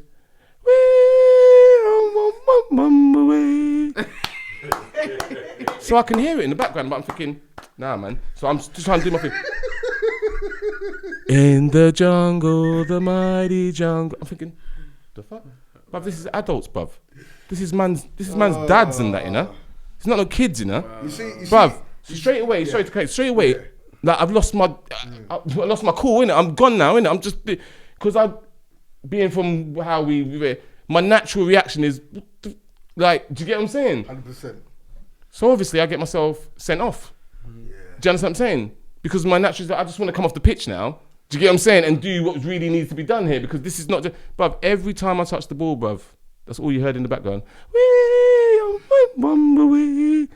Bruv. And even as a child, I didn't really know but I knew. You knew, yeah. Do you get what I'm saying? I didn't really know, but I knew, bruv. Do you get what I'm saying? And I knew that weren't right. And do you get what I'm saying? You know the mistake you're making. You know the mistake you're making is this. It's a very classic one. Yes. And I stand by this. Is my personal belief, right? Yeah. Right, through study and everything. When it comes to this issue of different races, so-called races, right? This made-up term. Yes. The African mindset is just not wired like other people. Yes. We're just not wired. So we tend to judge our engagement based on how we're wired, rather than how other people are wired. Yeah. You understand? Who's other people? Anybody else? Non-black. Anybody else? Anybody that's non-black. That's a blanket again. What do you mean? Look. Let me break this down. What's non-black? If you look, look, I've got a white friend. When she done an expedition to China, right? It's a remote part of China. When the little kids saw her, yeah, they were freaking out. She's a white person in China, some outback somewhere in China, and because they haven't seen somebody that looked like her before. Yeah, that's what I said. Yeah, traveling will tell you different. Yeah, one minute. What I'm getting to my point that I'm making. Obviously, you don't have to accept it. I'm listening. What I'm saying it to is, when Europeans start engaging Africans en masse, right, and they saw how receptive the Africans were to them, it was unusual to them. Whose studies is this? Who studies what? I'm just telling you based on my study and research, right? How do you think we got to be enslaved for like 400 odd years? I don't believe in slavery. What do you mean you don't believe in slavery? You don't think it existed? No. Not in the way they're telling it. Europeans were enslaved before us, so if you're not going to tell the story like that.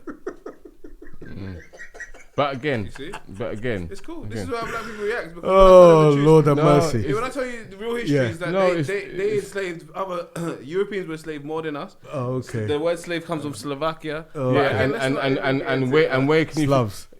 No, but the thing is, where do you find Slavic history?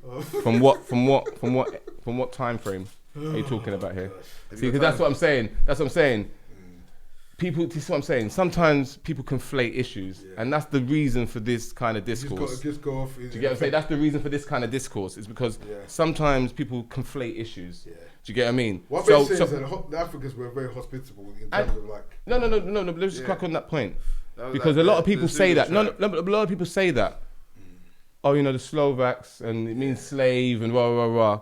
You're right. Because you're talking about the English again, yeah, which is a very modern language. Do you get what I'm saying? Even down to the Slovak history of what you're talking about, the European slaves, which is Slavic and blah, blah, blah, which is what you're talking about. They'll tell you about it. I worked with a few Slovaks and they told me all about their history. That's it. But by the way, it doesn't go back before what we talking about. It does. So, no, it doesn't.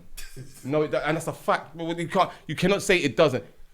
Look, there's some people don't even say. You know what some people say? The long and the short of it is this. Some people say. They'll say, oh, you lot, two things they'll say. They'll say, you lot sold each other into slavery, yeah?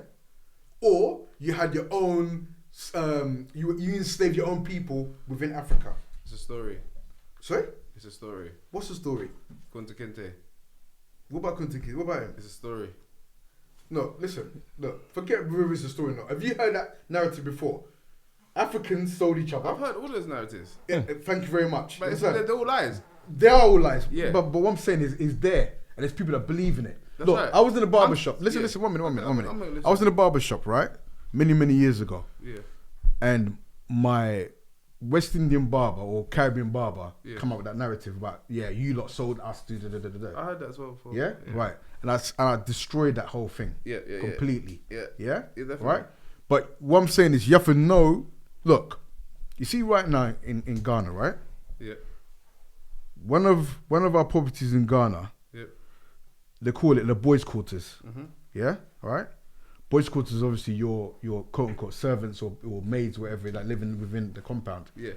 If I was to show you how these people live within that compound, right? Yeah. It's better than what I know some people living over here. Yeah, that's a fact. Yeah. Right.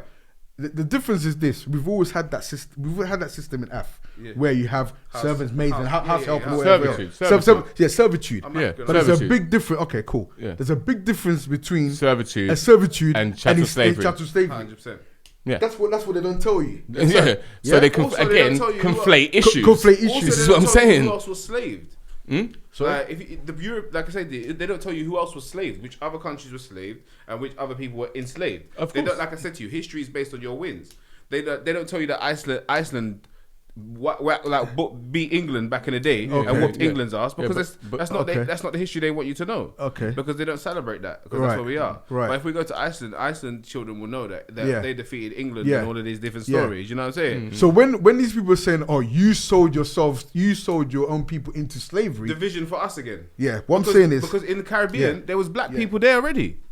Yeah. And so was it in America. Yeah. There was black people there already. Yeah. Yeah. So these black people in all these places that they told us that they took us, and they told us that they put us there, and we believe that based on their documentations, because one guy called Christopher Columbus came and discovered us all.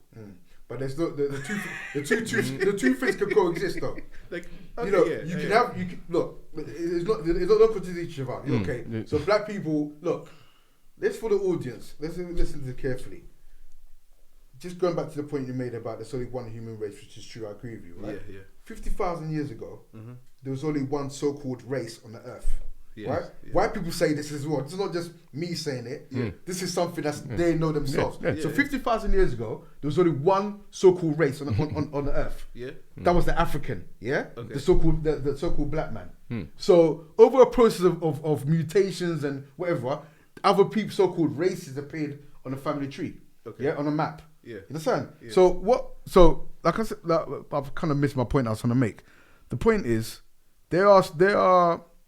I was making a thing about how there's narratives out there that people find it hard to channel because they don't know their stuff, they don't know their history, they don't know anything. Do you know what I mean? That's what I'm saying. So I'm not saying this for no reason. Like I ain't done my own research.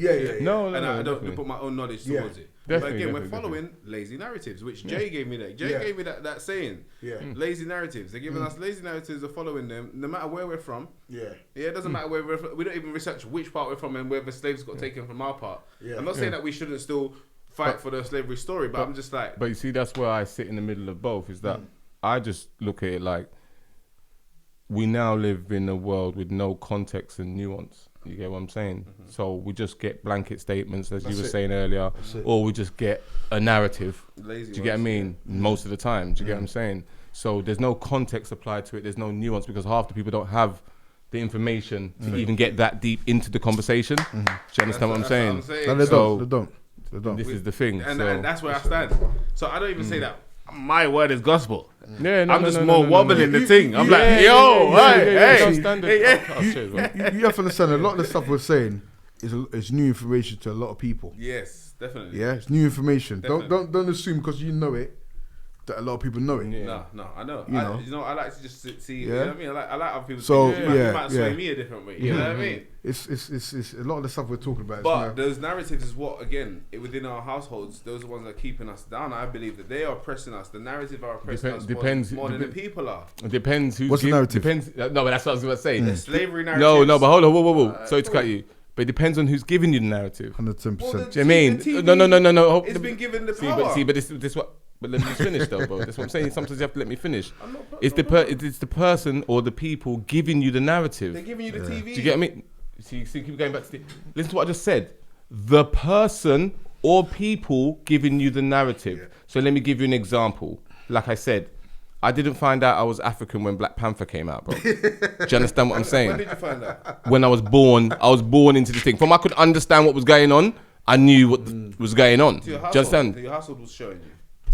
Depends on who the people or person is who's giving you the narrative. So Nana was born into the thing. This is what I'm trying to say to you. So that's my point. So it would depend on the person. From what they were teaching you at home, you still had to go to school and watch The Roots. We still had to get Armageddon. 12 years a slave. The Django. Yeah. You understand what I'm saying? Let me ask you a question. Why do you think so many youths in the school system reject Black History Month? Why do you think they reject it? Or they're not even on it? Why do you think that is? Because of the negativity and the lack of power that comes with it. I'll tell you what it is. The narrative is fake. It starts with enslavement, slavery. Right. Year in, year out. Now, one minute. So if you don't have anybody telling you what black people were saying and doing prior to being enslaved, exactly. Why would you be interested in that? I'm telling them slavery didn't exist. What? In the way they're telling you. What do you mean? What do you mean it didn't exist in the way they were telling you? Okay, like slavery is a mental thing, yeah? So for one, in the way they told you it didn't exist, yeah? It didn't happen That's kind of like Kanye West. In the way Kanye West started chatting. Yeah, and I believe, before even Kanye said that, I was already on that. Okay. So when he said that, I was so with him. And other people didn't get it, what he was saying. But they didn't understand that 300 years is a choice. But people don't understand that. Cool. My whole thing is this, yeah? You can't. A lot of the narratives they've given us is from the quote unquote oppressor, and then they're not only enslaving, they're enslaving everyone now. Cause depending if you work for them under their timing and all of these different things, but they gave you an image of slavery that made you think you're not a slave now. When the whole image of slavery is more to work for nowadays than it is for anything else. It's more for you to. You're talking about mental enslavement. That's right. Which we touched on earlier. Yeah. I agree with you. It's more dangerous than the physical one. Yeah. Because it's just like, you know, my friend gave me this analogy once. It's a very deep analogy. He said, listen, there was an elephant, right? That used to be in a circus, and in part of the trick, whatever they used to perform, it would be chained, right? And it would do certain tricks, whatever, being changed, right? And then after about, say, X amount of years, they took away the chains, the physical chains. But you know what? Because that elephant be conditioned such a way to have those chains on, it performed the same way. Yeah. Like with the physical chains were there. Yeah.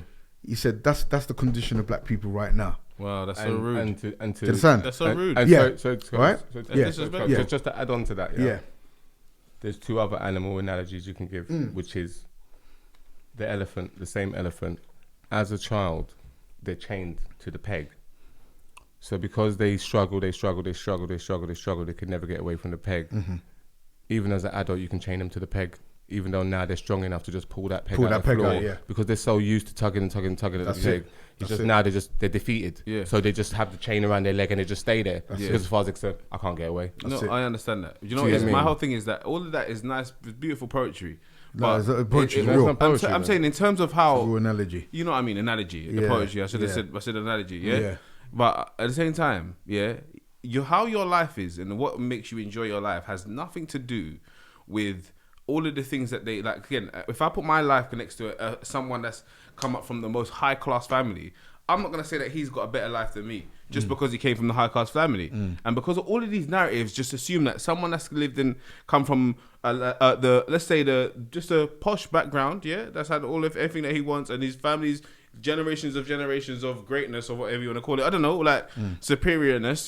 They're always in a good place, innit?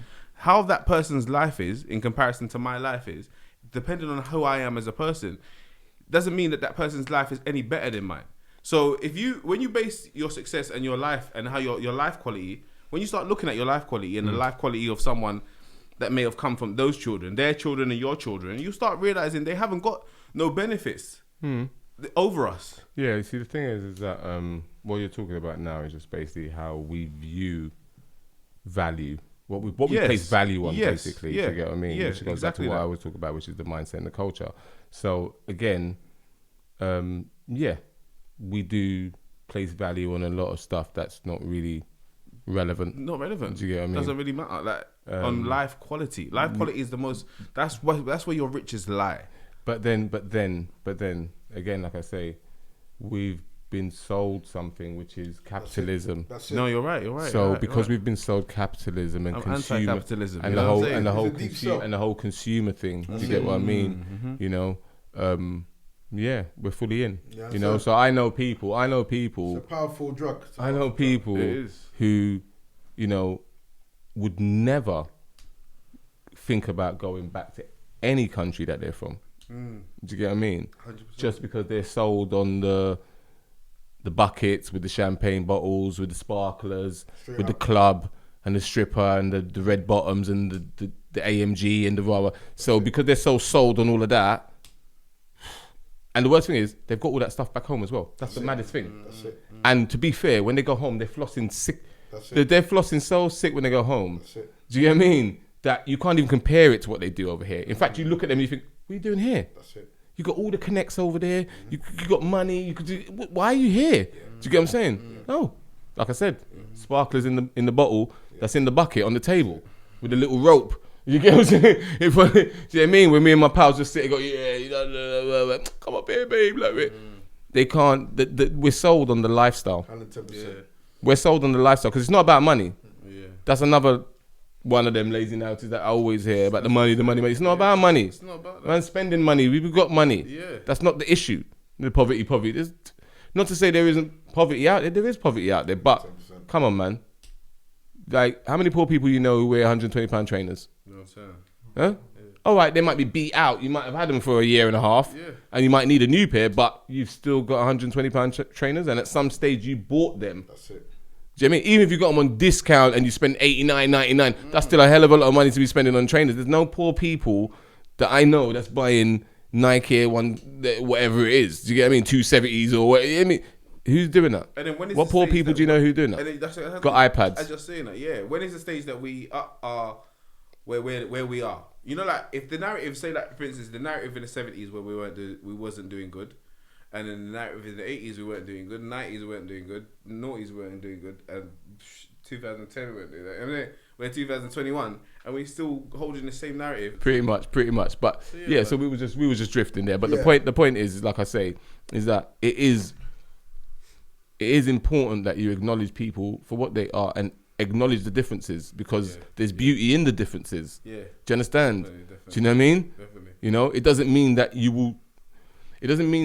like I say, I can't have a female friend and a male friend. But to say that I would be the same around my female friend and ignore the fact that she's a female would just be stupid. No, that doesn't make any sense. That is true. That's what I'm trying to say. It's like someone saying that I don't see colour and, we're all, she's just my mate, when I walked in, you knew I was black, bro.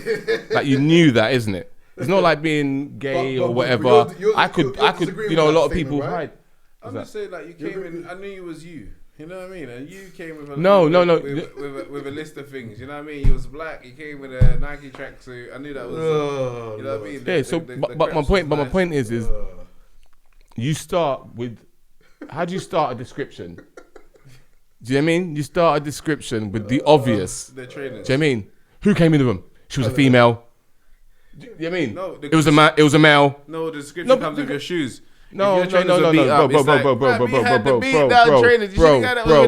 If we all looked out the window right now and someone got killed, is he related to Kim? Yeah, of course he is. You look out the window, bro, and you see someone get killed. I'm telling you now, the first thing everyone's going to do when they draw for the description to phone the police is say it was a male or it was a female. Because you're going to start with the basics. You're going to start with the gender. Then you're going to start with a general description. And then you will go on to colour or race. Yes, you will.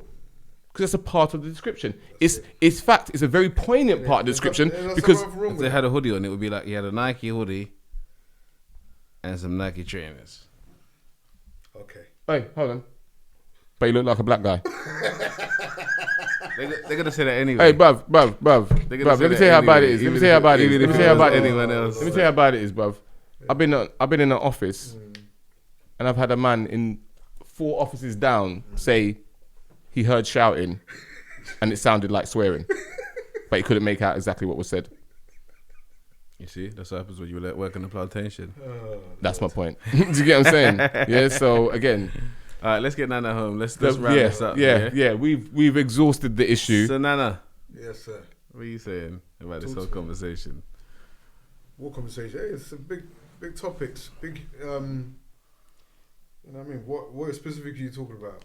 Just us being non-black and slavery not being real. And, Listen. Hey, you best mind that they don't lock you up. You go out there and start talking. Like, let's see how far you get. Bruv, listen, man. I thought it was me. I thought it was me who was drawing people out. But anyway, you know what I mean? Like I say, man, we're gonna wrap it up because we all need to get home. Yes. We done a lot. We done a lot today. How can they access you, Nana? Boy, all the handles, Access UK, Twitter, Insta, YouTube page, we're there, www.accessuk.org. Check us out.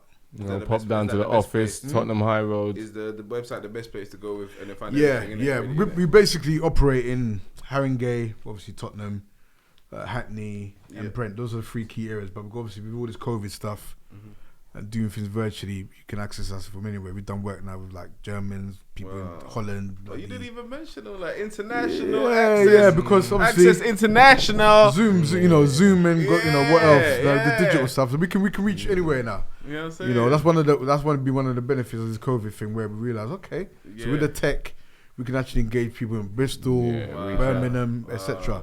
There's no real barriers, So see that? Come on, but you have to say that Access International. Trust me, that was the logo, plan. Yeah, you know what I mean. We're gonna be hitting up the motherland real soon as well. Oh shit, you hear that? Big up you for the work that you do, man. It's amazing, bro. Big up yourself. Well, like I say, that's another one done. We're gonna wrap it up. Big up to everybody in there. Yeah, Nana Agyeman, Access UK, blessed us. Big. Yes. Unsubscribe, dislike, unfollow, all of that good stuff. We out. Brap. That's it. Come on.